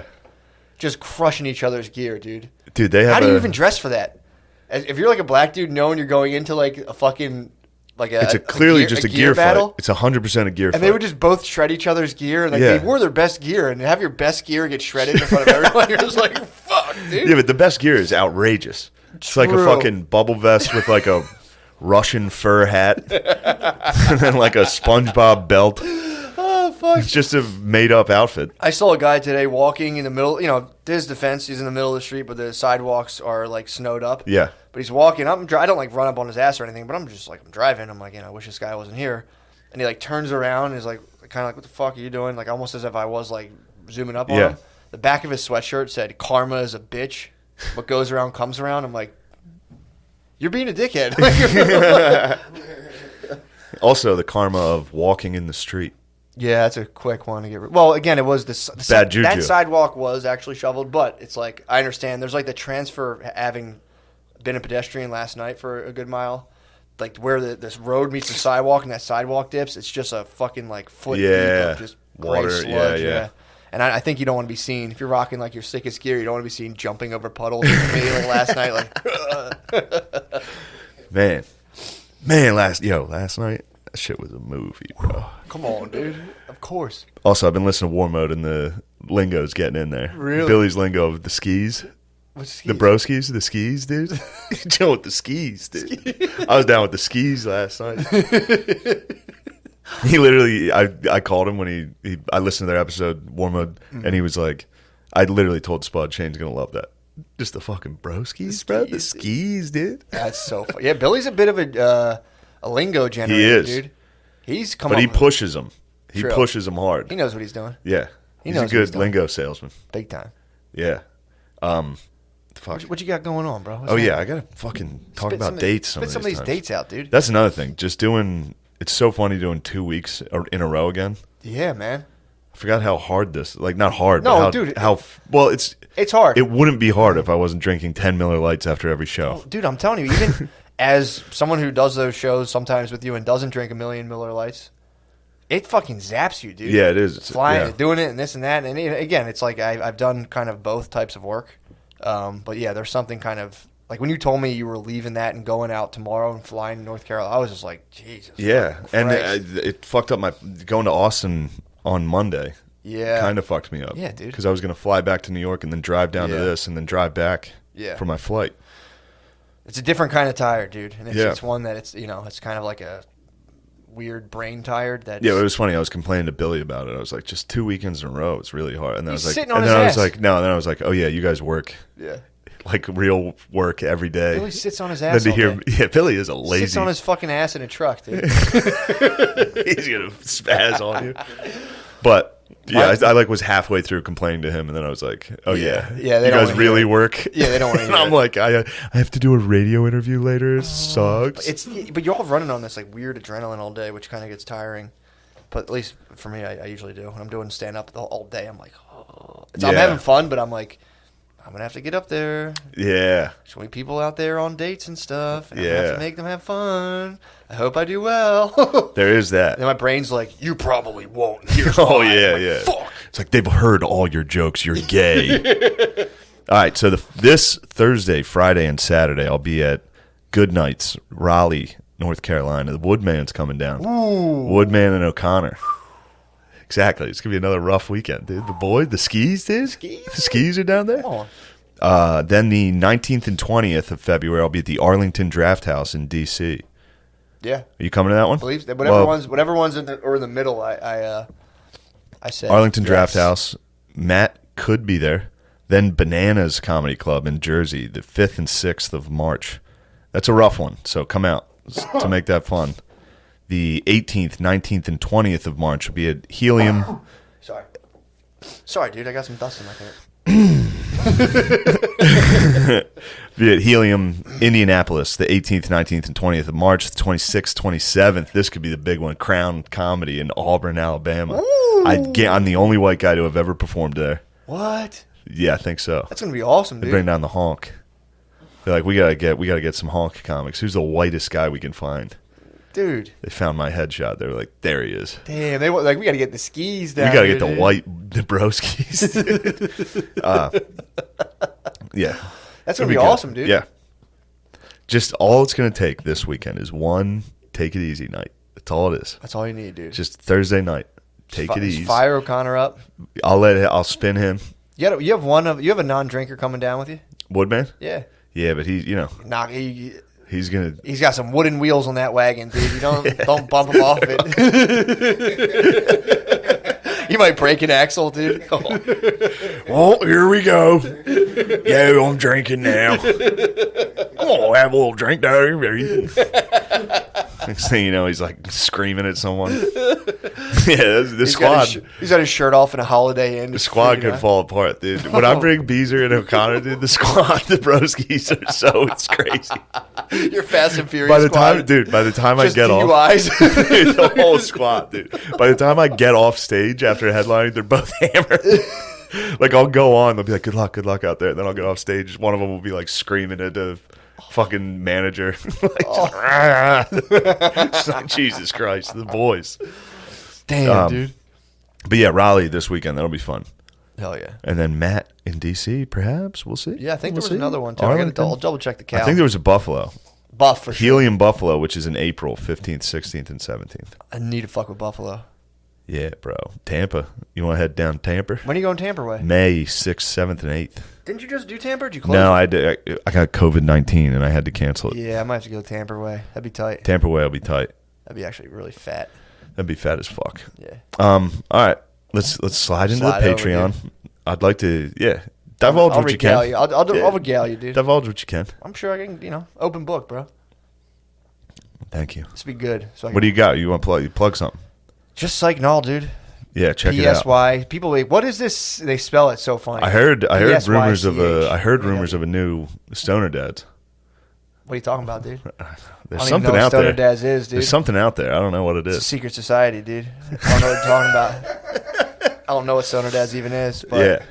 But, I mean, that's all I'm saying. The hell is that? That's all I'm saying. Just left it on my chair. You and your goddamn dope friends coming in here? Look what they've done to Ric Flair, dude. You guys, that's blacklight reflective. leave tape. you damn dopers in here for 1 minute. Hey, man. It's blacklight reflective, dude. You turn the black lights on that thing, whoo, that thing lights up. Yeah. Crazy. It'll blind you, dude. All right. But yeah, dude. Patreon. Let's go, baby. Here we go, dude. Whoa, I like damn. Our new producer. Yeah, man. Sean Gardini. The guard dog. The guard dog is in the house, dude. Unfortunately, It pained me to it do so. pains us. I mean, when you're an EP, that's what you got to do. Sometimes when you're both EPs, you gotta use the Audacity and Vimeo. Sometimes you gotta fire people that you love. Yeah, and man. unfortunately, Lamore Please has been placed on, at least for now, permanent suspension. Yeah, indefinite suspension. Yeah, very indefinite. Yeah. Permanent's not the right word. We should have sent him to ITT Tech. He is going back to DeVry. It should be, yeah, We are funding him to learn how to fucking produce a podcast, which apparently is one of the more complicated jobs. Anyway, Lemaire's been fired. He's been fired. He's been let go. He's been suspended. He has been suspended. We'll definitely have him back on. We love Lemaire. Yeah. But I think it'd only be appropriate for just a nice moment of silence and remembrance Yep. of our good friend, Lemaire Lee. No, I love him, man. Yes. Dude. I was sick. I was know. sick over the decision, and at the end of the day, He knew. I called him and he was like, "No, I get it. I fucked up a lot." It was fine. he was probably gaming. He was probably kicking someone with Chung Lee and was like, yeah. For sure. No, I can see that. He paused his game for that. I think he did. He probably didn't pause his game. Lemaire strikes me as a guy who doesn't pause his game for this. I think he was probably... Like, yeah, okay, all right. Yeah, I get it. See ya. I get it. And then after the game, he was probably like, fuck. What the fuck happened? I've been there. Happens, dude. Well, I mean, at the end of the day, we have to make sure, we secure the video. Well, then Gardini, dude. We needed a new WAP. We needed a fresh WAP. True. Look at that pale WAP. How are you a pale WAP? North Country. Uh-oh. At first words, give it a shot, dude. He's too scared to speak. I like that, though. I like your conservative approach. Not trying to be the star of things like Lemaire was. I like a good humble WAP behind the... It's an oxymoron. True. Shut up, Noah. Noah's the senior back there. Noah was tense. I gave Noah the news. I was like, hey, man, just to let you know, Laird's been let go. And he was like, what? Really? Yeah, dude, Noah took it hard, man. Oh, man. That He's hurts. like, why? I'm like, we still love each other, Noah. Yeah, we all love each other. Me, Shane and Lemaire love each other, but we need some time apart. Yeah, we need some time apart. I might have to take Noah to like a Phillies game, dude. With Lemaire. He's crushed. I think he's crushed, dude. Yeah, we're going to have to drop him off at Lemaire's house. You're going to have to watch Lemaire play video games every weekend. Yeah, Noah was devastated, dude. That hurts to hear. No, and I think thinking of Noah sad. Yeah. Yeah, he was. What do you mean? I'm like, no, it's not your fault. I'm not going to see him anymore. It's like, no, you're going to see him. You'll see him. He'll be on. We'll have him on. We'll have him over. Then we'll wait. We'll schedule him to come on. He won't show up, and we'll just be like, Noah, it's not you. It's not your fault. Yeah, Noah will be sitting on the stoop out front with a fishing rod. He didn't show up. Yeah, I think Noah was like, dude, am I next? You're not on the chopping block. You're not on the chopping block. Guard dog's your new dad. That's your new father. Yeah. The guard dog. But yeah, that was what an emotional weekend. Emotional. Here you can see the remnants of his cookie. Yep. The cookie wrapper that you heard on the last episode. There it that is. you heard and didn't see. There it was. There was the cookie wrapper. Very noisy. Touch that thing. Very noisy. Oh my God. It's so very noisy. Cellophane might be one of the noisiest. Actually, it's funny because it says serving size. A quarter of the cookie is one serving. True. The per container is 490 calories. Yeah. 60 grams of carbs. Do you think anyone that buys a cookie from the gas station observes like the serving size? No one has. I've eaten these cookies before, and I've never once even been like, oh.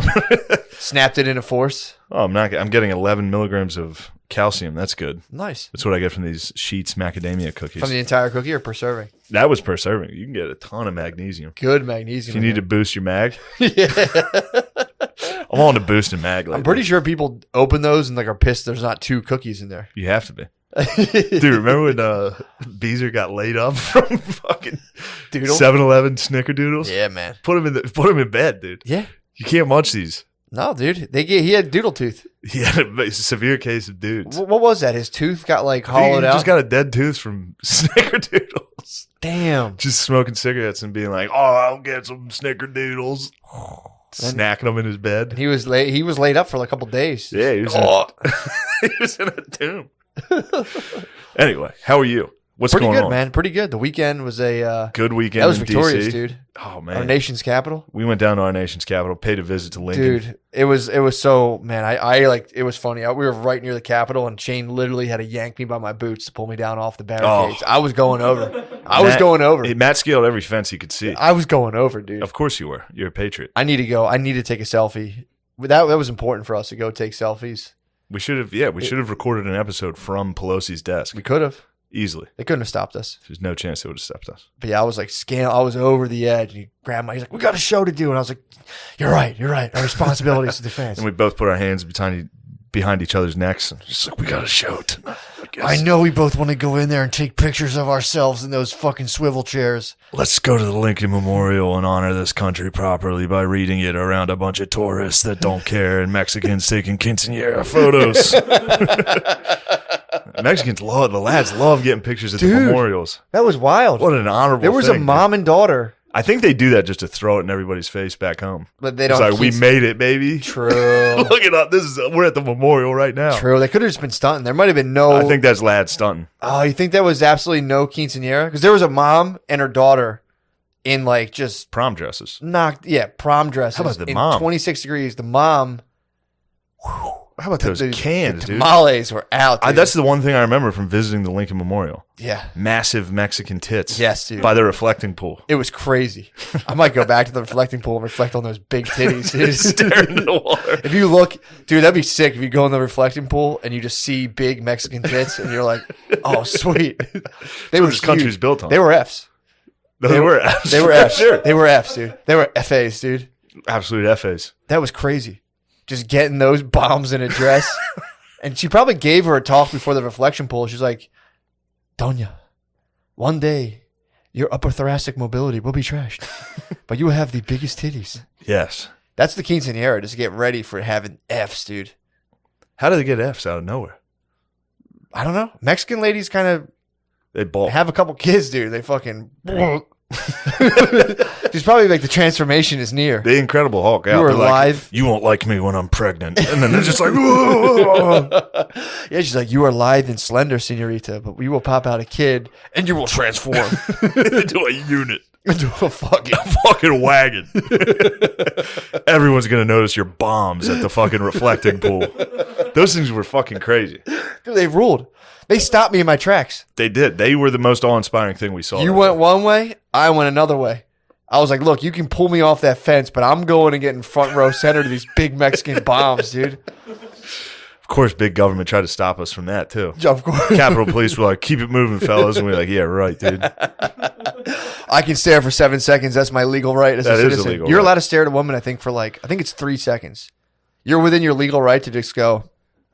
Yeah, and then sense. keep it moving. You're That allowed. checks out. No one can stop you from doing that. I think you can do. I don't know what the age thing is. How close can you be? That's another. You got to observe Fauci 6 feet.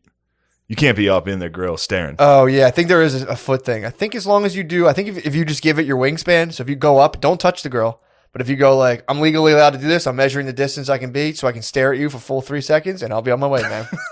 It's my legal right.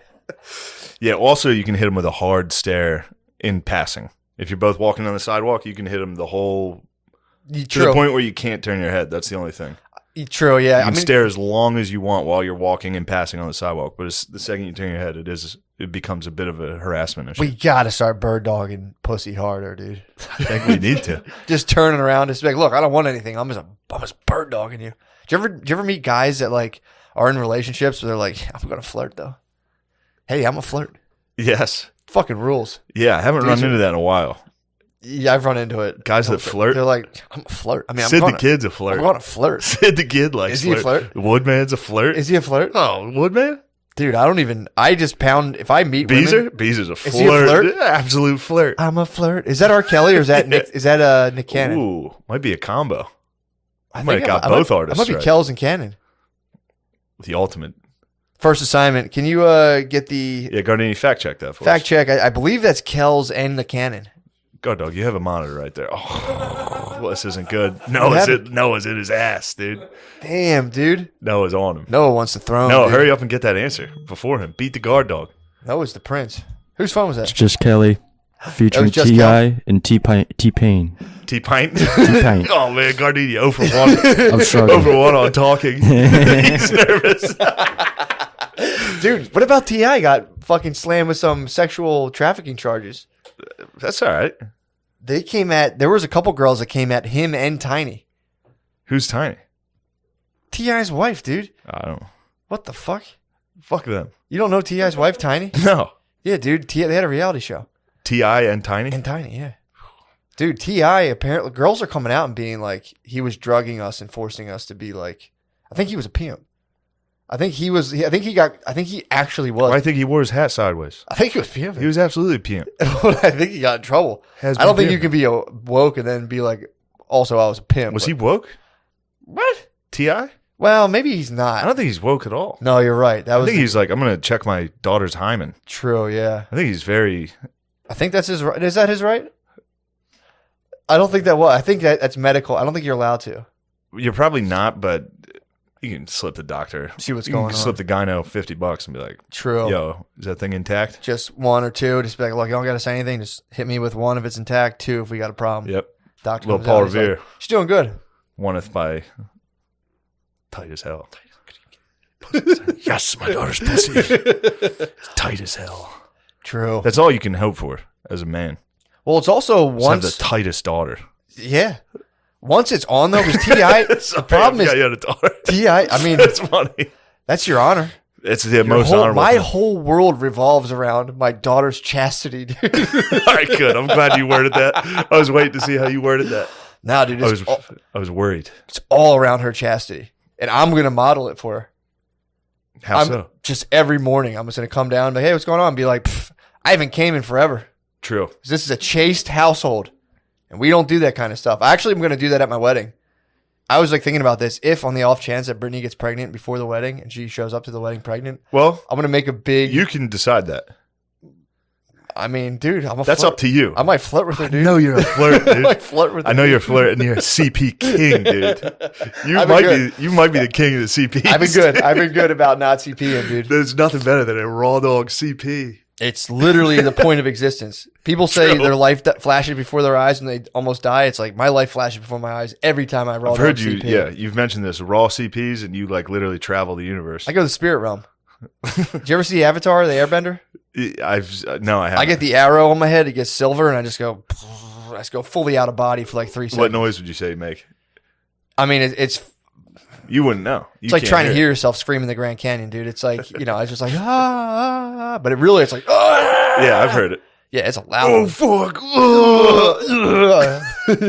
Sounds like I'm getting Followed by a lot of people. Sounds like I'm getting sacked. I'm just like, it sounds like an NFL highlight. It absolutely sounds like NFL films. Dude, I might start selling sex audio. Just the audio. I've heard Just it. It's miking not, up. Just trust miking me, up. I've heard your sex audio. It doesn't translate. Just miking up. Just me, It doesn't. too. Just me. You know how sometimes if you're a man, Yeah. you're lonely, I like guy stuff. somebody else, it's guy stuff. Somebody else in the house is having sex. You get a little, you're like, whoa, sex is in the house? Yeah. Yeah, you jerk off a little. You might Your edge. sex audio didn't do it for me. What are you talking about? It was a lot of shh. And then, True. It's like you telling her, like, shh. I didn't want to overwhelm you. And then you would scream. I literally only heard you screaming. We get some girl action, dude. This No is way, guy dude. house. I want people just to hear me.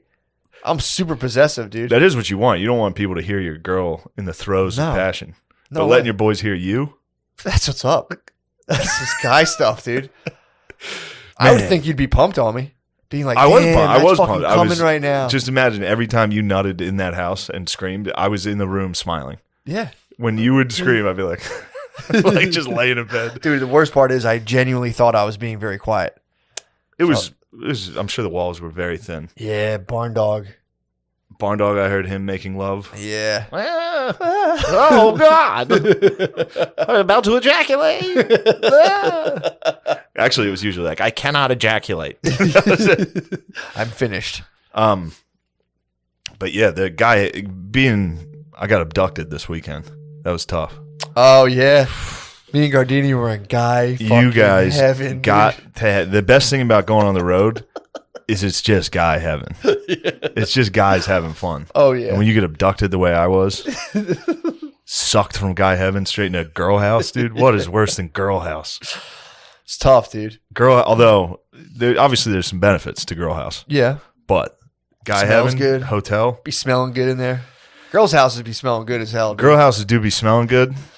We got to make this podcast less white, dude. First of True, all. we do need to be less white. Like Pepsi. I just want to take a cue from Coca-Cola. Coca-Cola, excuse me. Please, Excuse me. Pepsi's down ass. Yeah, Pepsi already bended Pepsi's me. put it out a slide like, yo, can we be less black around the office, please? Pepsi's getting a little too black around the office. Yeah, Coke put out that very honorable memorandum that was like, hey, white guys, let's be less white. How about Yeah, that? Did what's you it ever mean to think be about that? less white? And then there's a slide of like, don't be like aggressive. Don't presume that you're right all the time. Yeah. It's like, so you mean don't be a fucking chick? Don't be a chick in the office. Just think, Yeah. well, actually, I told you to move that. And it's like, ugh, no, you didn't. No, you didn't. Dumb bitch. You just make up reality in your head all day and it's wrong. It's not what happened. There should be an Adam Curtis on that, just on girl brains. Hypernormalization of Of the babes. just girl brains being like, I know I told you this earlier. Yeah, dude.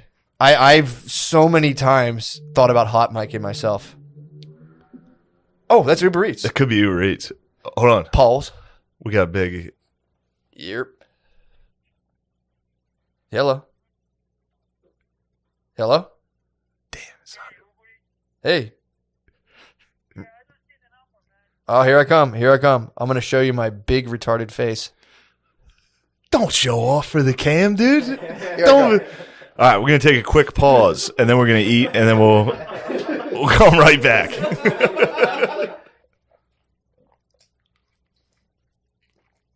Okay, great. And we're back. Woo, baby. What a great meal. That was a good meal. Thank you for that. Needed that. Mine was a little spicy. No, I love good spicy noodles. Mine was a little spicy, man. How are your noodles? My noodles are spicy as hell.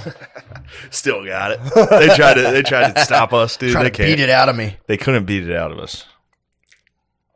No way, dude. I was listening to Barack Hussein Obama and Bruce Springsteen's podcast today. They have a podcast? Yeah, man. Those fucking criminals? The Renegades, baby. DUI? It's called the Renegades, dude. It's called the Renegades, and it's the president and a pop star. Yeah. It's the, Rock the boss. star. I was never a big boss guy. Yeah, he Never really did it for me. Yeah, I mean, I liked a couple of his songs, but Although I think Mayweather came out to Born in the USA when he fought against Ricky Hatton. Really? Turned me entirely. I was kind of cheering for Ricky. Ricky Hatton was like a British. He's like, I just love to fucking drink, mate. I drink and fight, and I'll fucking. And I was like, yo, that's my guy. He saw Snatch. That's me. Before the fight. He did. He was like, he thought he could be Mickey, and then so it was all that. And it's tough when a black guy from America fights a white guy from England. Yeah. Then I'm really torn. Am I racist or nationalist? True. Turns out I'm racist and nationalist. So how does that work? Well, I cheer for the black guy from America. Gotcha. I cheer for whoever's from America. But then Floyd reminded me of that when he came out to Born in the USA, which brings me back That to... pumped you up. Yeah, I was like, damn, America does rule. I'm sorry I was being racist. Yeah, I mean, that's Floyd wasn't the most likable character. True. We're also kind of, we're a bunch of, we just listened to a bit of the Shadow Book. We're a ton of moving parts, dude. You got a part of yourself that might be like, I want to see this Englishman win. Then it's all of a sudden it's like, oh, and then I like that. The other part of yourself's like, no, we like America better. It's like, what? No. Yeah, that makes sense. Oh yeah, I'm telling you this. Listen to that book on the Shadow. I think it's called Why Good People Do Bad Things. Now I'm like, now I'm like fully. We just scarfed down pints of noodles. I know. And now we're both like. I think about that all the time now because I'm trying to think of an example. It'll be, I know what it was. Very autistic. I have it. My wife was like, remind me to tell you something about someone. Like, it sounded kind of gossipy. And I was like, I'm not participating in gossip. And it was like, dude, you want to know. Gossip's the best. I'm not participating in that kind of, and I'll go back and I have dude, I'm telling you, you have multiple parts. And I'm like, I'm not doing it. And I stop thinking about it. I'm like, so what'd you want to tell me? And it just, boom, comes right out. I'm like, God damn it. Yeah. But yeah, it gets disconcerting when you start thinking about how many parts of yourself there are. Whenever I gossip to you, I'm always like, I shouldn't say this. It's bad to say this. so hard not to do it. I'm saying it. What is that? Why is it so hard not to do that? I think I want you to know that I'm not a gossip. No, obviously. I know that. I'm saying, why is it so hard to gossip? To not, if I have something to not juicy, gossip. If I have something juicy, dude, it hurts me physically to not be like, to have juicy deets and someone like, hey, what's up? And you're just like, nothing. Yeah. It's tough, dude. Nearly impossible. Yeah, it's weird. It's weird, dude. The spicy noodles. The spicy noodles are getting back, dude. We started recording. They're probably not halfway down, dude. No, they're still in my the trachea. esophagus. Still in my trachea, for you think sure. You got the noodles in your trachea? Yeah. For sure. I might pound some water just to push them down. But yeah, I think we're just fucking, I think we're just messed up right now. I forgot to tell you this. What? Or I forgot to bring you back to this. You were listening to Barack Hussein Obama and the boss. What were they up to? Because I hate that they are doing a podcast. I originally was kind of like, and the fact that it was called like the Renegade Podcast, I was like, Jesus fucking Christ. So there are a couple of outsiders, bro. These are two people who, have basically live on the outskirts of society. Oh man, nothing bothers me more when people are like, sorry, we're on the outskirts. It's like, you're literally popular culture. Yeah. You are the entire culture. Yeah, well, like that fucking, I was listening to Billy and Spud were mad about, there's a show called It's a Sin. It's about gay men in the 80s. Yeah. Yeah, I think in England. And it's like, all right, good. It's like they were kind of renegades. Yeah. Back then. Like that was respected. They were like fighting the AIDS, Yeah, they were fighting the AIDS. Yeah, they're dying. People were like yelling at them and shit. You're like, stop fucking jerking each other off. Be gay. Sweet warehouse parties. And they're like, But now. True. I don't want to hear anybody be like, I'm actually gay, so fuck you. It's like, no one cares. It's not impressive anymore. Yeah. Also, though, Does that dude, make sense? there's got. I hear what you're Back to saying. the renegade thing. Like Obama being like, I'm a renegade. It's like, dude, you were like one of the craftiest politicians of all time. Yeah. You're not a renegade. Bruce was a renegade. Well, Bruce Was a renegade Bruce until he was Springsteen's maybe dad was 18. schizophrenic. So what? So he plenty of grew guys up- have fucking retarded dads. True. That's what I'm saying. Especially plenty of guys in New Jersey. No offense. Almost everybody from New Jersey No offense, Guard Dog. has an absolute retard. Guard Dog hails from Jersey. But you hail from oh yeah, he hailed from the north side of Jersey too. Springsteen. But yeah, dude, he talks exactly like my dad's friend Dempsey.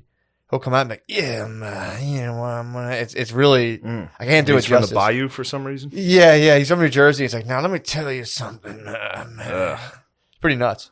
I hate it. I listened I'm to glad it. the boss just got a DUI. The boss got a DUI. Oh, come on, man. What happened to him? He was being a renegade. They got him. True. How fucking shitty do you have to be to give the boss a ticket like that? Yeah. How blacked out do you think he was? He probably got done. He's like, I just got done doing a podcast with Barack Obama. Yeah, it's like, Probably okay, you're blacked out. yeah, right. Dude. No, seriously, he was in my living room, guys. So Come on. So it was his podcast and Barack Obama was a guest on it. There's no way Barack Obama. I think it's their their podcast. podcast. They're friends, dude. They met at I think they were at a rally. Neither of them can remember the city. It was just a whirlwind. But they met at a rally, and Bruce was playing some songs for them. And Obama Bruce is kind of shy. Obama likes that, as you know, under still waters they run deep, dude. Yeah, or very shallow, and Yeah. they're just a puddle. Yeah. So there's also that side of it. Well, Bruce, dude, it was funny. I listened to it I was like, fuck, this sucks. And I listened to it and I was like, this is pretty engaging. Them talking, I'm sure it It was is. actually I'm sure decent. it's very engaging. But- Both of them are very charismatic men. Yeah, but it was still like, I don't know. It just bothers me. It still Of course, bothers it should. It I should pull- bother you. I busted it. It's called the Renegades. And basically, Brock was like, why would you be an outsider? Blah, blah, blah. And he was like, I'll tell you, Brock, my dad was a schizophrenic. Barack, Mr. President. They both had Tell you Irish why. parents, though. They were both, shout out to Ireland. That's probably why I was like, this is all right. Because they were yeah, he's like, my grandparents were Irish and, they were a bit of outsiders. I was like, yes, I'm an outsider. I'm a renegade. Okay. Yeah, Irish are outsiders, even though we're literally the entire population now. Yeah, it's like, I'm a renegade too. That's cool. What else you got to say, Bruce? You and me are renegades. Big time, dude. Big time. That's probably what it was. But it was my shadow just being like, dude, you're a fucking renegade. You're not. You're listening to two guys claim renegade status. Yeah. But it was funny. And Barack Obama was like, yeah, my grandparents were Scotch Irish as well. I was like, fuck yeah, dude. Let's go. That was when You my claiming national. that? That's when You my claiming that? nationalism fucking crushed my hatred of just Yeah. popular calls. Like, oh, okay, that's cool. It is tight. But yeah, it was. I'm not done it yet, but yeah, the idea of it bothers me. And it should. Hearing those two do the same awkward podcast like intro ramble as I guess we're doing this now. I was Yeah. like, God damn it, get it together. Yeah. It made me sick to my stomach to be doing podcasts actually. Really? Just for the moment when they were just like, oh yeah, I don't know, what are we doing? Is this thing working? I'm like, fuck, that's what we do. Shut up. We're renegades. You guys aren't. Sure, they're fucking hacks, dude. They are. They are. They probably listened. In fact, I bet they did. They probably did. I bet at least one of them was like, "What's all this hubbub about this? Damn, I'm gonna watch this clip." We probably inspired them. I bet Barack Obama saw that clip. Yeah. And was like, dude, that fucking Is that rules. funny? I wonder if he did. Dude. Oh, I wonder if it was a briefing. they were telling Like, songs. Mr. President, you need to see this. This is fantastic. Actually, Trump dog was in office. Yeah. The dog probably didn't watch it. Brock probably saw it. Barack saw it. But dude, they talk about the time when they talk about the time they met, they're like, you were kind of shy. And I like that about you. We talked. And Bruce Springsteen just says something like, when you're an outsider, you gotta speak your voice. When you're an outsider and you get paid hundreds of thousands to perform for thousands of people that love you, man, it's tough being an outsider. He was talking about way back when. Back when he was 17. When he was 17, dude, and he had something the world needed to hear him say. And he's like, you gotta have an ego. And Barack Obama was like, yeah, you mean like a megalomaniac to think the world needs to hear what you have to say? He said that? Yeah. Oh man, Barack's got the jokes, dude. Barack was like, he's like, well, like a megalomaniac, basically, because they're both talking about how they just were burning with desire to like let the world hear what they had to say. Do you remember that song "Megalomaniac" by Incubus? Yes, Dude, step down. That's all I can George think W. about. Bush. That's all I can think about. Whenever I hear that word, all I think about is the Incubus song. Remember when that's what it used to Megalomaniac. Yeah, be? Wasn't that nice when the protests were just like Incubus being like, "You're a fucking megalomaniac." Yeah, when people were pissed that like Even then, I was like, "Shut the fuck up, Incubus." I remember being a kid and hearing that and be like, "Shut the fuck up." I didn't like. Yeah, I hear you. It was always phony to me. Yeah, overtly political comedies or comedy, just like art, is kind of tough. It's like, I don't agree with this. Yeah. But yeah, I remember I didn't like George Bush when I was younger. I was fully like, this guy is fucking doing bad stuff. Really? Yeah, I thought he was doing like really evil stuff. That was my feeling on it at the time. Really? Yeah, and I watched everyone being like, this is bullshit. The government's lying. And I was like, remember being like, all right, here we go. And then, dude, now you have like students at Berkeley getting a professor fired who was like teaching propaganda, saying like he was teaching people how to recognize corporate and government propaganda. Why is he getting fired? Because he's spewing fucking hate, dude. You can't go against corporate giants and say they're propagandizing us. Students were like, this is dangerous. I think because he touched on some of the COVID stuff, how countries used it to their advantage. And they were like, you fucking, the students, our freedom fighters of this country were like, get him out of here. The guy's been teaching it for 30 years. I think Spud was telling me this. That's no good. That's a weird flip, dude. I remember being a youngster and being like, yeah, you think George Bush is a war criminal? Be like, oh, that's cool. No, I remember supporting him more because my classmates felt that way. Because you thought he was a war criminal? They were like, he's a piece of shit. And I was like, W rules. W fucking. I had that Trump in me from day one where everyone was like, Trump's a fucking piece of shit. I was like, Trump's the best ever. You were practicing. I was. Who would have thought? And then when everyone was like, Barack Obama is king, I'm like, I hate him. You guys are being gay about this. Well, they threw a jab at Barack Hussein pretty hard, and I think there was the Adam Curtis thing when they talk about the shift of wealth, like $1 trillion shift of wealth leaving the lower class to the elites during that time. That's pretty bad. He helped the elites. I think so. I mean, that was a whole. What do I know? That was a whole package deal. They took out the factories. That's why me and Bruce are outsiders, dude. That's why I had to work at those shitty jobs, dude. They destroyed the factories. I was just a boy. Dude, there's one Jesus Christ. There's one point where him and so they're talking about their friendship. And that's like Brock was like, well, you egoic, megalomaniac. And they're like, yeah, but that's what you do. You take your megalomania and just hollow yourself out over time and blah blah blah, and you just become for the fucking people. And they're like, yeah, that's what we obviously did. And I'm like, yeah, obviously that's what we all did. But so they're like going on, but either way, it was like something you would hear that you're like, yeah, okay. And then Brock is like, that's why I want to be friends, because you just hit me with like that deep stuff. I'm like, we got to hang out. He's like, so we're in the White House. Yeah, I wonder if he would still feel that way if Bruce didn't, if Bruce wasn't world famous. If he just saw a guy playing guitar and was like, whoa, that guy's deep. That's why I like him. Yeah.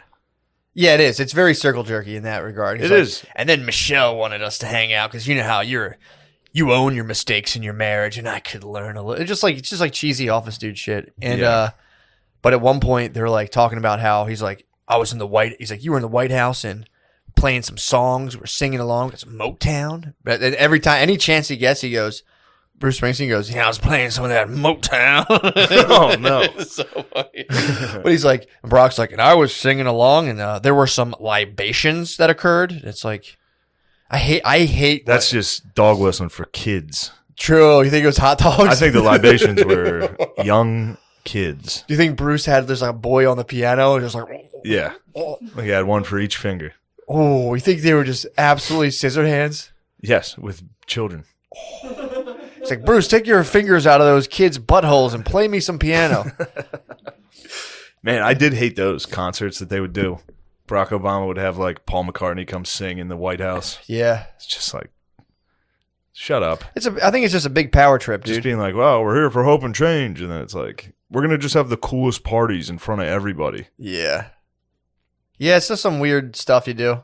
You know what you should watch? What? You would like this. It's, Okani put me onto it. It's the Steve Bannon interview on PBS. Really? Yeah, on Frontline. It's like a 2-hour interview of him just spewing, dude. He's Alex Jones level. Like, you ask him a question, he just goes. Yeah. With names and facts and shit. I think he might be retarded or the GOAT. Yeah. I haven't figured it out. Bannon's hard to nail down. I can't tell if he's retard or if he's next level. Next level. Did you see his debate against the guy who runs The Atlantic? No, I did Bannon not. beat that guy in a debate. I'm sure he did. Bannon's a monster, dude. He's a populist. I'm a populist. He went to Canada. I mean, explain to me this, dude. How can you have a populist movement within a functioning democracy? How's that even a thing? What do you mean? they're like, we got to stop the rise of populism. It's like, how do you stop populism in a democracy? Isn't well-functioning democracy a populist movement? Of course. I think populism... I hear you. I'm with you on that. Do you even think about that? Sorry, we're microdosing. It's time for me. I should dose today. Can I drive a car after this? I think you can. It'd be really funny if I get in a Tiger Woods-esque wreck. No, at the end dude. of this episode, you're like, oh, that's why he was under the influence. You think Tiger was microdosing? I think Tiger was macrodosing. I think Tiger has trouble with macrodosing. Dude, you think Tiger was tripping? I feel bad for Tiger. That sucks. It fucking blows, dude. Because he had fucked up legs before. Breaking news, Tiger Woods got in a fucking horrific accident. Yeah, and his man. legs are mangled. What was he pushing? I don't know. Probably something sick. He was driving like Escalades in the documentary about him. Probably the documentary stressed him out too. Yeah. Everybody was talking about his shit again. Yeah, man. Although everyone was kind of defending him. I believe. True. Everyone was like, is this what we were all mad about? Yeah. Yeah, I mean, it's got to suck to watch, though, and have to go through all that stuff again. For sure. Dude got fucking crushed, man. He did. I'm scared of your drugs, dude. It's no big deal. I mean, dude, again, you don't have to do it if you don't want. It's just a little, it's very, very mild. I gotta stop taking drugs. It's like, what's this? Homemade? Great. I've had your tinctures before, dude. If this is one of those, I might be sleeping on Billy's couch tonight. No, you won't. I'm gonna give it an hour or two, see how I feel. You won't be. Half an hour good. tops. Half hour tops. You'll start grooving. Pukes are gonna go. You'll just be like, "This is tight." Really? Yeah, you'll be like, "I kind of like." Wait, so you guys are saying microdosing like it doesn't affect you at all, but you're saying it does affect. It does, but not like it. The idea is you're supposed to get like the You're just getting a little high. lowest off threshold amount. Ideally, and there's a ton of people like argue about this. You're supposed to get a sub threshold amount. Like you notice it, but you're not all day. You know when you're like stoned, you're like, I don't get high very well. So when you're stoned, all you're thinking about for the most part is how stoned you are. For the most part, it's like coming back every 15 seconds. You're like, I am fucking stoned. Yeah, that's all you're really doing. You're just like, oh man. So with this, what's gonna happen here? You'll be chilling. 30 minutes later, you'll just be like, I'll be locked in. You'll be locked ready to in. make business moves. You'll Is be that what locked in. microdosing Yes. does? Yeah, you'll be locked in. It's very mild. Are you sure I'm not just gonna giggle and get tired? I don't think so. I guess you don't really get tired off mushrooms. No, when you take a little bit of them, they have more of a stimulating effect. Yeah, kind of like your visual acuity sharpens, your hunting skills increase. I'm gonna be hunting for a Roy Rogers at a rest stop. You're gonna be like, oh, there it is. You're gonna see it in the horizon. Be like Valley Forge exits 15 miles. I'll just know it. Yeah, you'll be fine. You'll be totally fine. This episode's wacky. You think it is a little wacky, dude? I like it. I mean, we're healing, dude. We are healing. We're healing. From what? From firing our producer. Oh yeah, I forgot about him there. Fired our Forgot all producer. about that guy. The Renegades podcast, the corporate elites and the Washington's trying to rub their fucking elbows on this table and Bro, you edge gotta, into our you gotta market. listen to Bannon. I'll check him out. It was sure. awesome. Yeah, dude. O'Connor told me, and O'Connor. Yeah, what was Dirty lib. He was like, no, Bannon's the man. If you listen to this, you're Really? like, Bannon's kind of the man. Yeah, people think he's he's the devil. He's a Nazi. Maybe he is. I don't know. I'm sure a lot of people I think will tell he us. smacked his wife up a little. I think he gave He's his Irish wife a little Catholic. smack down. He's a good Irish Catholic. Navy boy. He is a Navy boy. Yeah, man. Norfolk, Virginia. That's where he's from. Of course he joined the Navy. True. Great shipyard out there. How would you not join the military living down there? Dude, I was there for 1 week. I saw the Lincoln Memorial. Oh, yeah, I was checking out Arlington from my hotel room. Dude, the Lincoln Memorial, I was like genuinely just kind of like... Dude, I told you, I took a date there and got like teary-eyed once. Yeah. I was hungover. You know me. When I'm hungover, I get very emotional. Heard that. I was just standing in the Lincoln Memorial, like reading his second inauguration. Second State of the Union, I think. I never read the stuff before. I only ever went in there. It's fucking awesome. Gettysburg Address rules. Dude, it fired me up. I was genuinely, because I was like, you know me, bro. I'm cynical sometimes. I'm like, I'm so cynical. This whole thing is just bullshit. Everyone's lying. And I read the thing. I'm like, damn, are people really trying to make an awesome rules. country? America rules. I read We've that. lost like, it to the elites and the technocrats. True. We need to rise up. True. We need Bannon to fucking. Bannon's king. Although he was shouting out Palin a little more than I thought he would. He likes Palin. He thought she was good for the populist movement. And he was like, Trump was smart. People act like he wasn't. He was like smart enough to know not to fuck with Obama. Yeah. Like he knew Obama could take him.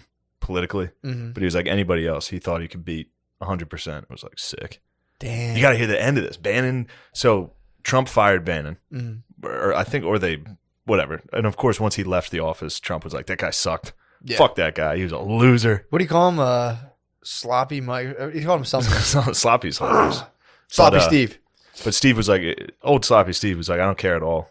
He's like, I'm not in this. He's like, I knew Trump. I knew that was never going to end. Like, you're never going to get a pat on the back for doing your job. Yeah. But he was like, one thing I am happy about is I know. He was like, we destroyed the Clinton crime family. Like, that's what he was like going on about. And he was like, I know. The one thing that makes me happy about my time here is when the New York Times writes Hillary Clinton's obituary, it's going to say lost to Donald Trump in 2016. It was just like, oh, damn, vicious, sloppy dude. Steve. Yeah, dude. Very vicious. Hating the Clintons. He hated the Clintons. Damn. It was sick though. Like, just he talks about like the behind the scenes stuff about like he refers to it as Billy Bush weekend. When the Billy Bush tapes came out, grabbed by the pussy. That was Billy Bush weekend, dude. Imagine being Steve Bannon during that. During Billy Bush weekend? Yeah. That'd be a wild. That should be a holiday. That'd be a wild day. That'd be a holiday. That should be a holiday. It's Billy Bush. We head down the beach. It's Billy Bush weekend. Yeah, this was the weekend that the government overthrew the fucking wretched pussy allegations. Yeah, that was the weekend we should celebrate when we found out our moms weren't as thin skinned as we thought. My mom was like, "That's just how guys talk." True. I was like, fuck yeah. She's like, that was a harsh reveal. Yeah. When every conservative woman was like, "Yeah, of course that's how men talk." It's like, wait, you knew? Yeah, dude. You knew about you knew what goes on in guy heaven? We get back to the hotel, it's just guys laying in twin beds. Like, tonight was so fun, dude. You kick the sheets. Dude, did you grab any pussies? I grabbed 6 tonight. How many pussies I almost did you grabbed grab? a girl's pussy. I thought about grabbing her pussy. The whole time, all I could think about was grabbing her. That's all dudes do in the locker room. I should have started. I took Maya to swim lessons today. I was in a locker room with some dads. I should have been like, you guys get any blowjobs? You guys get your dick sucked? You should start locker room. Yeah, Planet Fitness locker room talk. It's like, anybody here get any fucking clit this week? Just start drying yourself off. Oh my! Just come out naked and be like, dude, jerking it, dude. Start like, who here got pussy this week? Ooh, dude. There's another. These are the multiple parts of myself. I was in a locker room alone, and I was like, I have to start walking around these naked, like just going like wild with it, dude. Of just being in there and just being in there for hours naked. Don't leave. Don't leave. Just work out for like 20 minutes. And then, or I might work out naked in the locker room. Just go in there and just do like your stretches, step ups on the bench. And just like, sir, like come to the fucking locker room. Yeah, this is locker room talk, dude. That's guy heaven. Guy heaven is actually being naked for sure, but there's a part of me that's going like, you're too young. You're too young. If you're young and naked, we got to bring it back. If you're young and naked in the locker room, you're disturbing the balance of guy heaven. There's a very thin balance of it needs to be older men naked. True. If you're young and naked, everyone's like, what the fuck's going on with this guy? Yeah, I think it might be scary. Your pubes have to be like gray. Your pubes have to be out of control. Yeah. Your pubes. Have you seen geezer pubes? Yeah. In the locker room? Oh yeah, dude. It's just wild. I get my full. Doing? I'm checking my pubes to see how much longer I have. Whoa, they're coming up over the belly button. Let me see that. You see them? You got a trail, dude. I got a ways to go. I got a couple polys, dude, on the side. But yeah, I take my full 3 seconds. You think they like hang out of your belt sometimes? Probably. I'm sure they do. I never even thought about that. Hell, just dude. Pubes hanging over. Come on, dude. Yeah, dude. I take when I'm in my locker room with dudes. I take my full 3, my legal 3. I just go. And like, the guys' dicks. Yeah, full legal. It's 3. almost impossible not to. You have to. Yeah, every single dude that's naked in a locker room, every dude in there is like catching a peek at that dong. You have to. I mean, you can't not put it that way. Yeah, especially if it's like a guy you know. Like I'm from a relatively small town. If you hit the locker room, you're gonna know everyone in there. People are gonna talk. You'll be like, "That's Mr. fucking Brenner." Yeah. People are gonna talk. Mr. Brenner's dick's weird. You got to go to school and you got to try to keep that secret. You want to talk about gossip? You want to talk about hot gossip? True. Mr. Brenner's thick, tiny dick. I saw Mr. Brenner's dick. Yo, I gotta tell you. Remind me. I gotta tell you something. I knew. Remind me. I gotta tell you something later. Did I tell you about? I knew someone who went to AA when we were in high school, and then they came out and told us. AA? They told us everyone's dads who were in there. They're like, "Oh, that guy's in there, and that guy's in there, and that guy." They came out. No, they broke the number one rule. They're like, "Guess who's in there?" I'm like, "Who?" They're just like broke it everyone's down. Dead. They're like pretty much everyone's dead. Oh, I heard a terrible story. We got to discuss this a little. What? We got to. Do they still put your face in the paper if you get caught with a prostitute? I think so. They need to cut that out. Yeah, it's horrible. That's the worst. Who'd thing they get? So this girl I know, Mr. Brennan? This girl, Mr. Brenner, Remember, Mr. Brenner, Mr. Brenner. Sorry. Some of you might know his dick from the locker room. Yes, at the Mechanicsburg Planet Fitness. He's been using it on hookers. Yeah,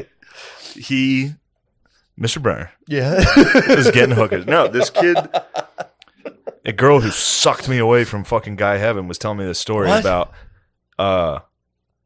There was a kid in her hometown whose dad got caught. Yeah. And put his face in the news. Yep. And then he hung himself. Whoa. After he lost, his family left him. Yeah. Of course, he lost everything. And it was Camry. They take your Camry, too. They take your Camry. It gets repoed immediately. And then, but still, it's a small town. So it was enough that literally every single person was like, holy shit, did you see the news about Mr. Brenner? Fuck. Mr. Brenner was using hookers. Damn. He was coming with hookers. He was coming with hookers. And they're like, we don't pay for cum around here in this town. Yeah. You don't pay for cum here. That's a really shitty thing they were doing. I hope they stop doing it because that's like, that crime is not even close to that punishment. No. That's like medieval stock stuff. It's ultimate. That's exactly what it is. I think the problem they were having was like the sex trafficking stuff. So like, and I think they were like, we got to take it to these Johns real hard. So that was the thing. They used to just like, back in the good old days, they would grab the girls and just bump them into a paddy wagon. They would bully the like, girls. Fucking whores. And then that became politically kind of, Well, that was actually wrong. I know. I don't know if the PC police had anything to do with this one. No, I think they, true. They were like, there was that whole free the sex worker movement where they're like, no, the girls are the victims. So they're like, all right, well, let's fucking pin it on these horny ass suburban dads. They're more guilty, but at the same time, not guilty at all. I'm saying free them, dude. They're just fucking stiff as hell in their khakis. It's too bad that guy couldn't just own that, Just take a smiling mugshot. Just in the picture in the paper, he's like... Hit it with one of these. Dude, that's... Like, what's he so happy about? It's like, oh yeah, read the article. He just came inside of a sex worker. I told you, there was a guy when we would work, we'd knock down a parking garage and we would sit. I was, part of my job was I had like a lanyard and I was like hooked because I was on the edge and like, OSHA or whatever was watching me. So I had to like sit tied to this thing and their guys would walk into the wishy-washy. So I would be like, do you think that guy's going in or not? Because there'd be like other people working and we'd stop. Like, yes or no. And like, be like, I bet he is. I bet he's not.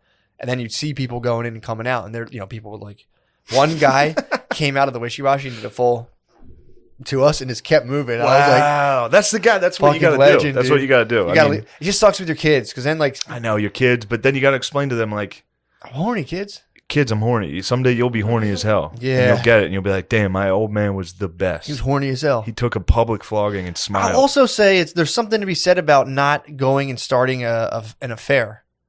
It's like, dude, it's like the Ghostbusters trap. You gotta you can't just, you gotta come into something that can hold that energy. That's that Patrice joke. It was in the Patrice doc. He's like talking about men cheating. Mm-hmm. And he's like, they're going out secretly to hide it from you because they care about you. Yeah. You know what I mean? Yeah. So if you're going out to get a hooker instead of cheating, it's discreet. It's even better. It's discreet.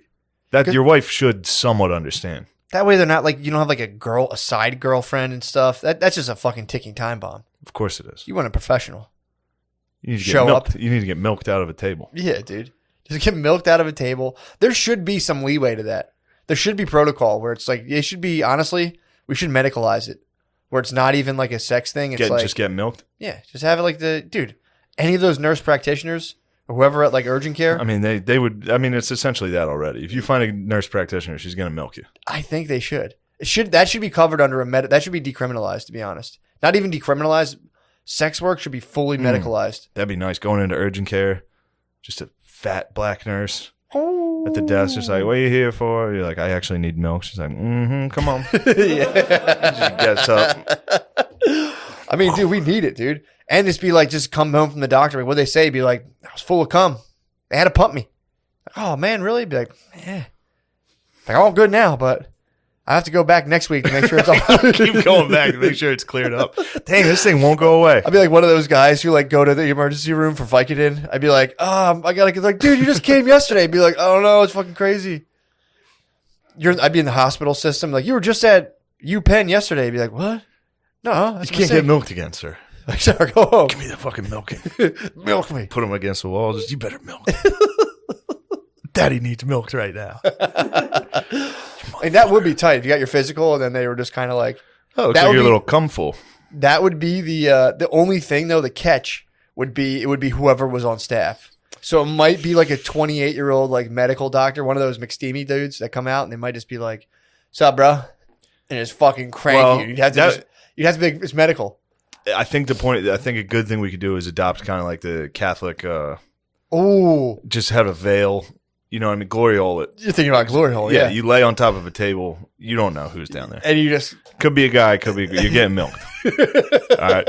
You got to pretend who it is in your mind. Sometimes, you could get tricked. It could be a kid. Could be an intern, dude. You think it'd be an intern? You better pray to Christ it is. He's just trying to talk to the screen like, how long you been here for? Every once in a while you hear that cough underneath the table. It's like, fuck. Fuck, I'm gay. Oh, can you cough again? I wasn't sure. Yeah. True, yeah. That'd be tough. You got to fart. That's a good indicator. If you want to get some noise out of underneath the table, just let off a fart and see if you hear like a. If there's no laugh, you're clear. You wouldn't be able to tell, dude. Doctor, if you got a guy who was like a doctor, there's just some soft hands, man. Yeah. You wouldn't.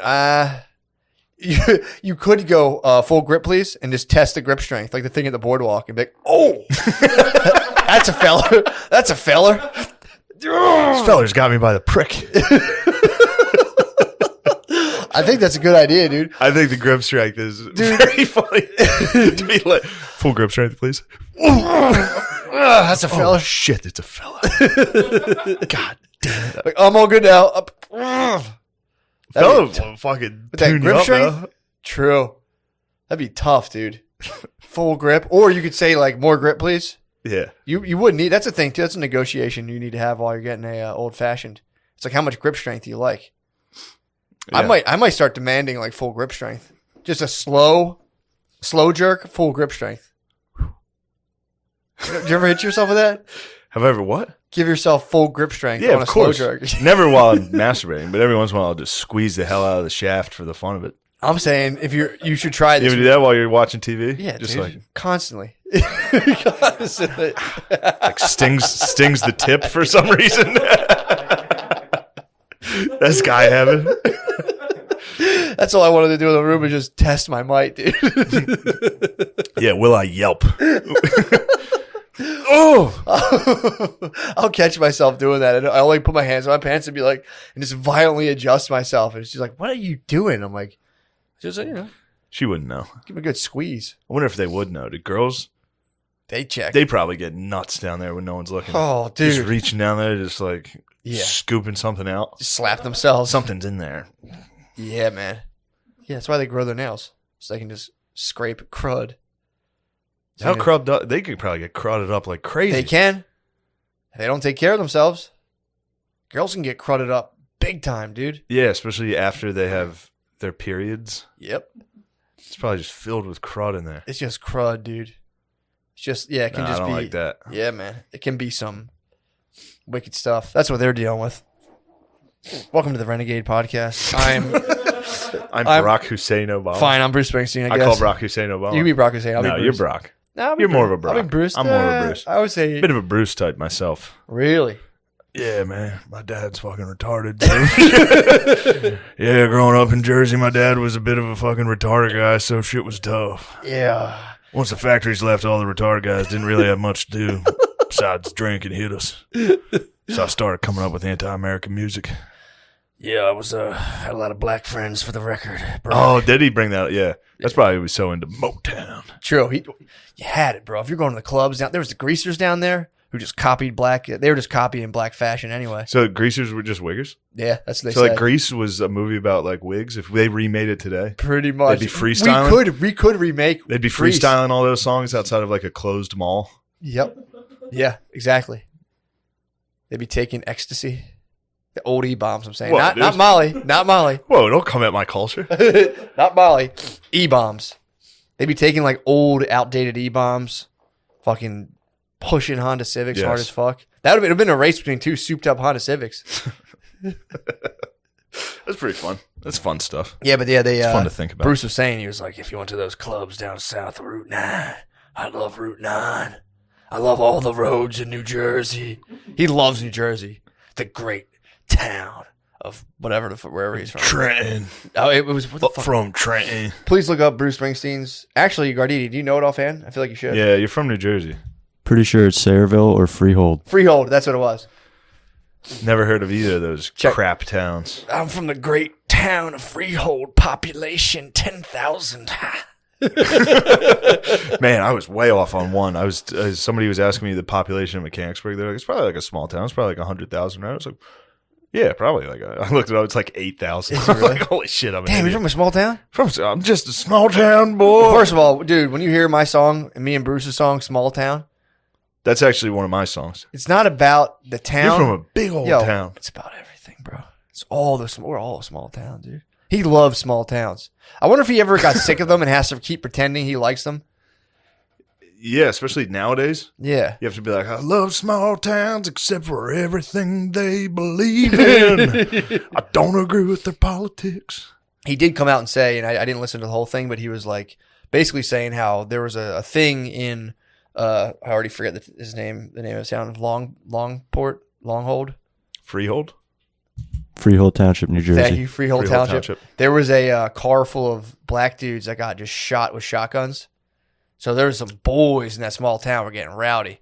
And that's when Bruce went up the day after. There was riots and shit. And Bruce, he saw some of his boys. He saw started strumming. He wore all dungarees. He full dungaree outfit. That was a bandana flag. So he's like, Yeah. Ripped the sleeves off. Immediately, he was like, I'm not having this. I got to fix this. But he said he did. He was trying to talk to some of his black friends, and they were like, not today, Bruce.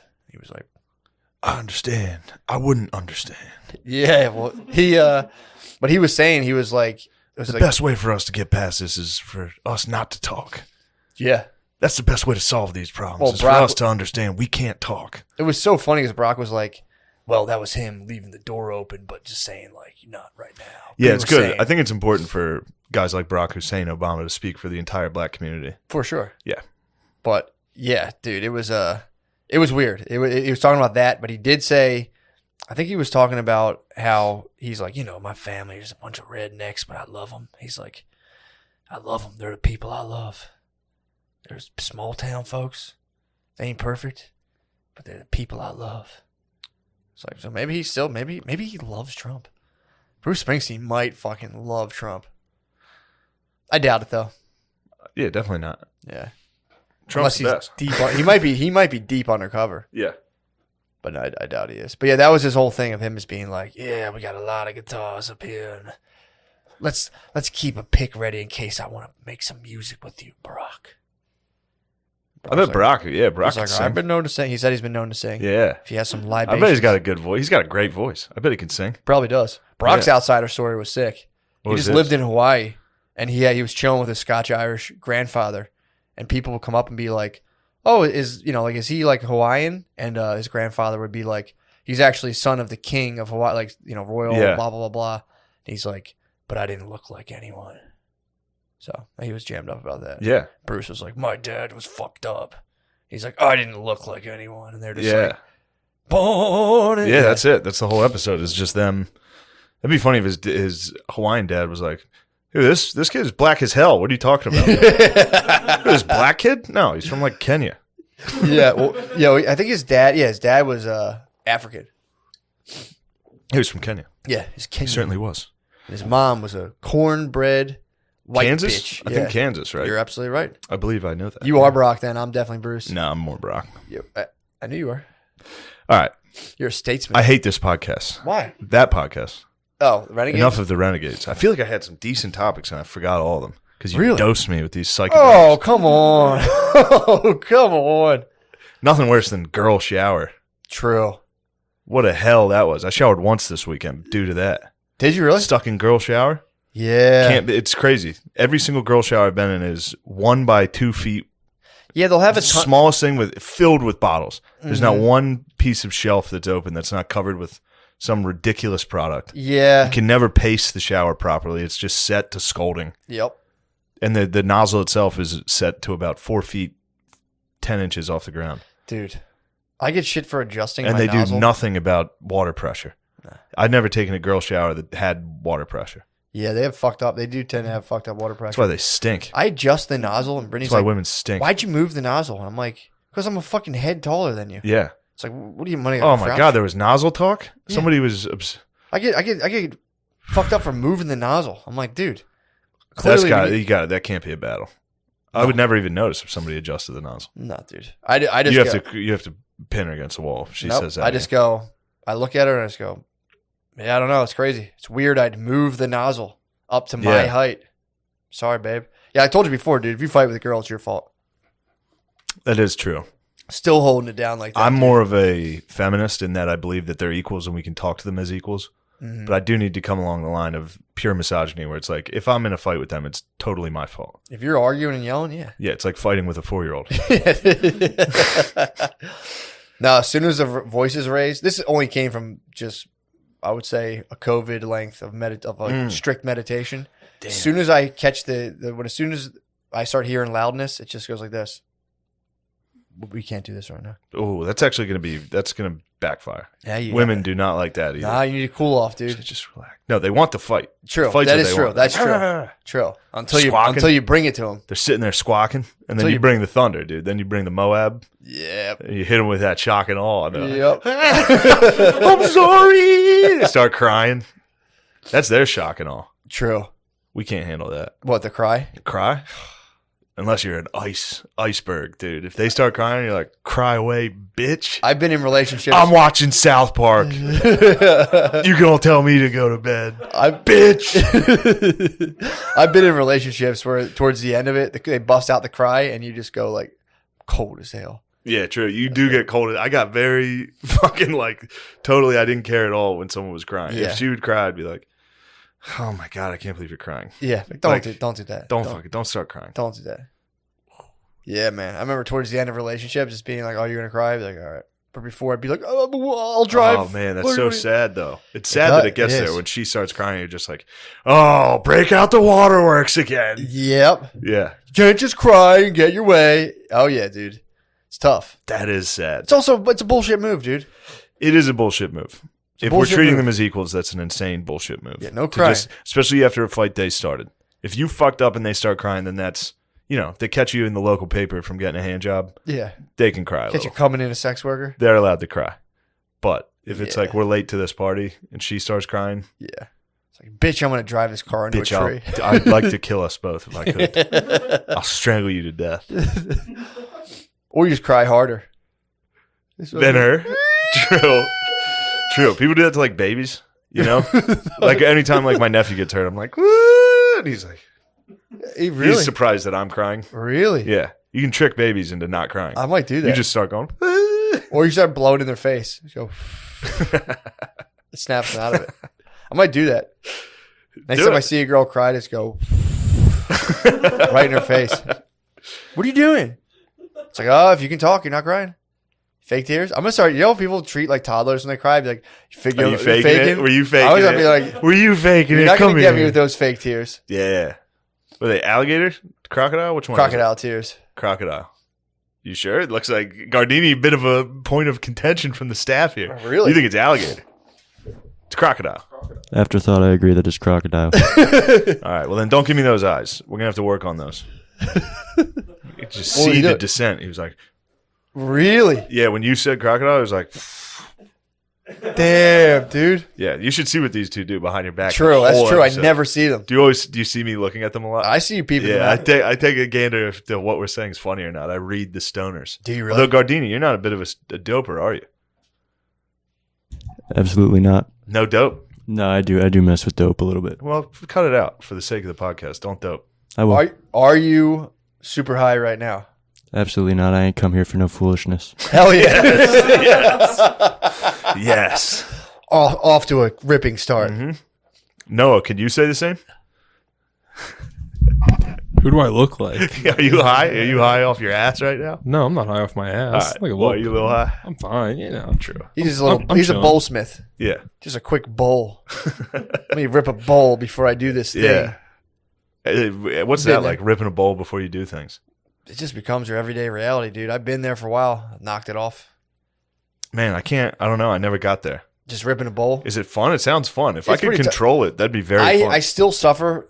This is part of my cannabis addiction. I still suffer. If I have to go to the movies, if I have to go to a movie theater, it kills me if I can't get a little weed in. That fucks me up. That I think is going to be the hardest thing with quitting dip. I still haven't dipped, but going to a movie, I love having a dip in a movie. Yeah. It's my favorite. I think it got cemented in my head. Like the first time I actually got stoned, I went to see E.T. Like when it was in theaters. E.T. was in theaters and you got high? They put it back in theaters. They reran it. That was like 81. No. They reran it in theaters back when I was a youngster. Back when I was up in Freehold, Pennsylvania. They reran E.T. and I got like, we went and smoked. This kid stole weed from his dad, and that's like I went into the concession. I remember going to the concession stoner stand. dad? He had a stoner dad? He had a stoner dad. Disgusting. Yeah, dude. That was because his dad was your dad wasn't a doper, was he? No. If you bring up weed to your dad, they're like, "What are you, gay?" I don't know. My dad's kind of into it now. Nowadays, they've come around. Yeah. Now that it's okay, but when they were young, dopers. Dude, ask me what my punishment would be if I got grounded. If I got caught drinking, grounded, punished for a month. I was grounded, caught drinking. Month was the sentence. If I got caught smoking weed, guess what the sentence was? Grounded for the year. They put the death penalty over me. Wow. I was still stoned, dude. Wow. Well, you're a renegade. No, I mean, I didn't want to say it, but yeah. Very Springsteen. No, I would come into my house. Did you ever go in your house when you were younger, like in high school, stoned? No, I mean, I always thought I was getting high. I wasn't getting high. Really? I would go in paranoid, but I must never have like inhaled properly. Mm-hmm. I remember like the first time I got high when I did it right. It was like my freshman year in college, and I was like, "Oh, this is why people do." Because we smoked weed when I was in like 5th grade. Yeah, and I just had to pretend I was high for like 6 years. I had to be like, "I love smoking weed." I'm way more chill right now. Yeah, you guys ever see the movie Half Baked? It's like my favorite. That and Sublime. I was never high. I was like never high once.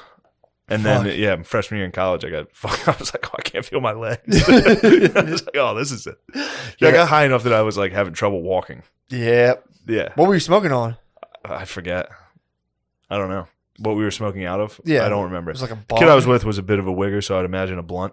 True. They'll do it Blunts would knock me the fuck. All of a sudden, we smoked blunts constantly. Yeah. Dude, those things are insane. They're crazy. I remember. Oh, God, dude. Before. All right. This is how high I used to get. We used to smoke. We would just take gravity bongs constantly. Yep. Every night. We would rip like 3 of them. Yep. And I was like, I don't know if I can smoke weed. It's just because for like 5 years, I was as high as possible. Yeah, gravity bongs are wretched. They were wretched. That's what the guard dog's on. Guard dog, you rip gravity bongs? That's right, though. You were like, what? How old are you? Not to air you out, guard dog. You're 23? Perfect. It's perfect age for gravity bongs. It's about as tight as it gets. It's very. Think about it. Oh, for sure. Can very you economical. Sliding into the dog. Very economical too. Oh yeah. It's like a bowl pack, right? The size. I mean, it's teeny. They're small. It was crazy what that did to me. Sorry, guard dog. One part of myself was saying, "Don't put out guard dog's business," and I went, "What? He rips gravity bongs? How often do you do that? What do you do that?" I think this fucking microdose is it's hitting. Does anybody have any Incubus to play? You are stellar. You smoke gravity bongs. Yeah, to go to sleep usually. That's what I was doing. Yep. Don't do that. I'm Isaac Newton, dude. I love gravity. You love gravity. Sir Isaac Newton. Oh. Yeah, I remember the same thing. I smoked it a couple times, and then when I went to see E.T., we like sat in the woods and just got so fucking high. I was probably like 14, and I remember I dropped a quarter on the counter, and it just went boom and hit. And it was like in total slow motion. I was just like, I don't remember the movie at all. I remember just going in there just being like, really? It was crazy, dude. I think I fully unlocked my schizophrenia. I remember E.T. kind of looked like a cartoon to me. I remember just watching it and being like, well, this looks like a fucking cartoon. And I just like went home and just like crawled into my bed and was like, yeah, that's usually how that goes. I got high and saw The Dark Knight. Ooh. That was pretty sick. The opening scene was like an explosion for some reason. Like I could have sworn that's how it started. It was like a purple explosion. Sounds sick. I was just like, and then word of the shooting happened, and I was like, oh, really? Yeah, it was like the night that happened. Oh, people were like looking at their phones. It was like a massive shooting, and I was like, I started thinking of dying in a movie theater, like how fucked up that would be. Yeah, like a tear, because that kid had like smoke Did he really? Yeah, I think he jokered? I think he was wearing a gas mask. He and bathed. he like tear gassed the room. Yeah. And then started shooting. Oh. And people were like, "Yeah, you can't get out. He's standing at the exit." Yeah, there's not many exits in there. Yeah. Damn, what an. And I was just thinking of how horrible that in the middle of a movie. Do you think he Joker laughed? Dead ass. I bet he did. Being dead ass. He must have. You think he was like? Yeah. Although this was opening night. This was like midnight premiere, so he didn't even get to see how sick the Joker actually was. True. I wonder if he got to watch it in prison. I bet they gave him a fucking. You think they hooked him up?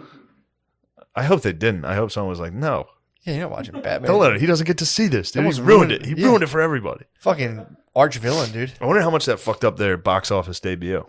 Pretty bad. Because I remember going to the movie after that and being a little like, dude, I still think about that sometimes. Yeah. Do you think that was someone from DC Universe? Wait, is Batman DC? That might have been Marvel. That could have been. That might have been Stanley Tony Lee Stark. Yeah. Could have been Robert Downey Jr. You think Robert Downey Jr. did? Yeah, he was a bit of a renegade. True. I think his vices were pussy and drugs. Yep. Real renegade.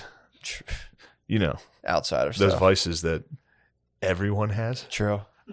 What a cross to bear. True that.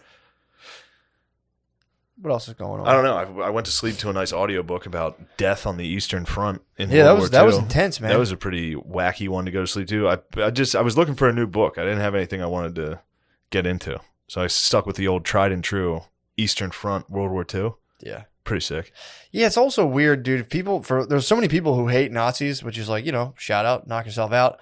But then they're into Stalin, and it's like, dude, you can't hate Nazis. I was hoping Stalin that went and there. Mao. Oh yeah, I was a little like, there's a lot of guys these days hating Hitler. I'm like, I should be funny, and be like, I'm glad you're getting the real facts. What happened? yeah. But yeah, that is an interesting thing when people like are into Mao or into like brother, comrade. Yeah, it's like, dude, they kill a lot of people too. Yeah, chill on that. It kind of stunk. Yeah, stunk big time. Yeah, even seeing flags with the hammer and sickle, it's like, yo, chill. Yeah. How about that dude in the Adam Curtis thing who like started a party that was half hammer sickle, true, half Nazi, and Nazi. He's like, I'm a Nazi and a communist, and people were like, all right. He's like, whoa. It's pretty easy to get Russians fired. That's basically goth. He was essentially like, I'm so spooky. Yeah, it's just true. A version. It's a political version of like, yeah. It's like, what's the worst two things? I'm them. I want to parade in your street. And his Russian teenagers were like, well, perfect. Russian, yeah, right. I mean, what the fuck else were they doing? It is funny when all those people eventually rise up. They did it in like Mao's China. When they start rising up against him, like, this is fucking bullshit. Yeah. It's fucking bullshit. They go in and storm. Didn't they storm that one building? They stormed the Ministry of Economics or something? I'm not sure. Oh, in Finance. Russia? Yeah. And just they dudes all hanging out the windows with like flares. Yep. That was that fucking ruled. You just got to stand there for no reason. You just got to stand. Dude, nothing was sicker than fucking Putin's squad. Putin's security team. I didn't get that. I'm on the very last episode. Gosh. Yeah, it is the last episode. Yeah, I saw the journalist who was negative against Putin got fucking of course sprayed up. Oh, you're getting close. She got sprayed up. Putin announces his new head of security is this biker gang. What? And they do a whole Russian biker gang like concert. What the fuck? Yeah, it's fucking sick. A bunch of dudes come out on Harleys. Yeah. Which is kind of like the most American thing possible. A biker gang. Yeah, big time. They're just totally jacking our swag. Yeah, that's kind of Everybody appropriates our culture. True. Our culture. Yeah, all of ours. Us. All of us. We all worked on it together. Here in America. Big time. Big time. I'm sick of the belly aching. Where are we at time-wise? Because this was a wacky one. Hour and 9. Woo! Exactly 2 weeks right. in a row, baby. Hour 10. Ah. He's got his Apple Watch. He's cheating. Not much cheating. I knew you were going to react like that. Call me a goddamn liar. You lied on the you called me a goddamn liar. That's all. If you like accuse Matt of like something that's like dishonorable, he will be like, I'm not lying. It's my honor, dude. True. It's all I have. It's funny. True. It's all I have is my goddamn honor. All I have is that. And my respect, name. dude. My outsider status. My outside. I'm a renegade too. Big time. I'm actually big time. Hopefully, we'll see. Hopefully, one day I can have a podcast with Barack Hussein Obama. I think he'd be down to sit with us. I think we would get it. Yeah, I think he'd be happy to sit here. Dude, I'm telling you. Pull some strings. You know me. Come on, baby. EP. Well, that's the end of this episode, I believe. Patreons would be nice. We'll see. We'll see how the Patreon goes. This could be we'll see. Never know. Patreon's gonna be a good one. Well, toss out some stuff just in case. I can tell. Toss out what stuff? Dates, dude. Dates? Yeah. Yeah. March 5th and 6th, I'll be at Bananas Comedy Club in Hasbrook Heights, New Jersey. The 18th, 19th, and 20th of March, I'll be at Helium, Indianapolis. The 26th of... this is the big one. I think it's in Auburn, Alabama. The 26th and 27th of March, I'll be at the Crown of Comedy. If you ever want to see Problem Child... Yes, dude. That's the one. Really? Because I've looked at that comedy club's website, and it's just black dudes. Really? It's just 100% a black club, which is sick. And I'm very happy that my agent felt like I was good for that. You crush in black rooms. Yeah, but black people aren't going to buy tickets when they see my fucking headshot. I think they will.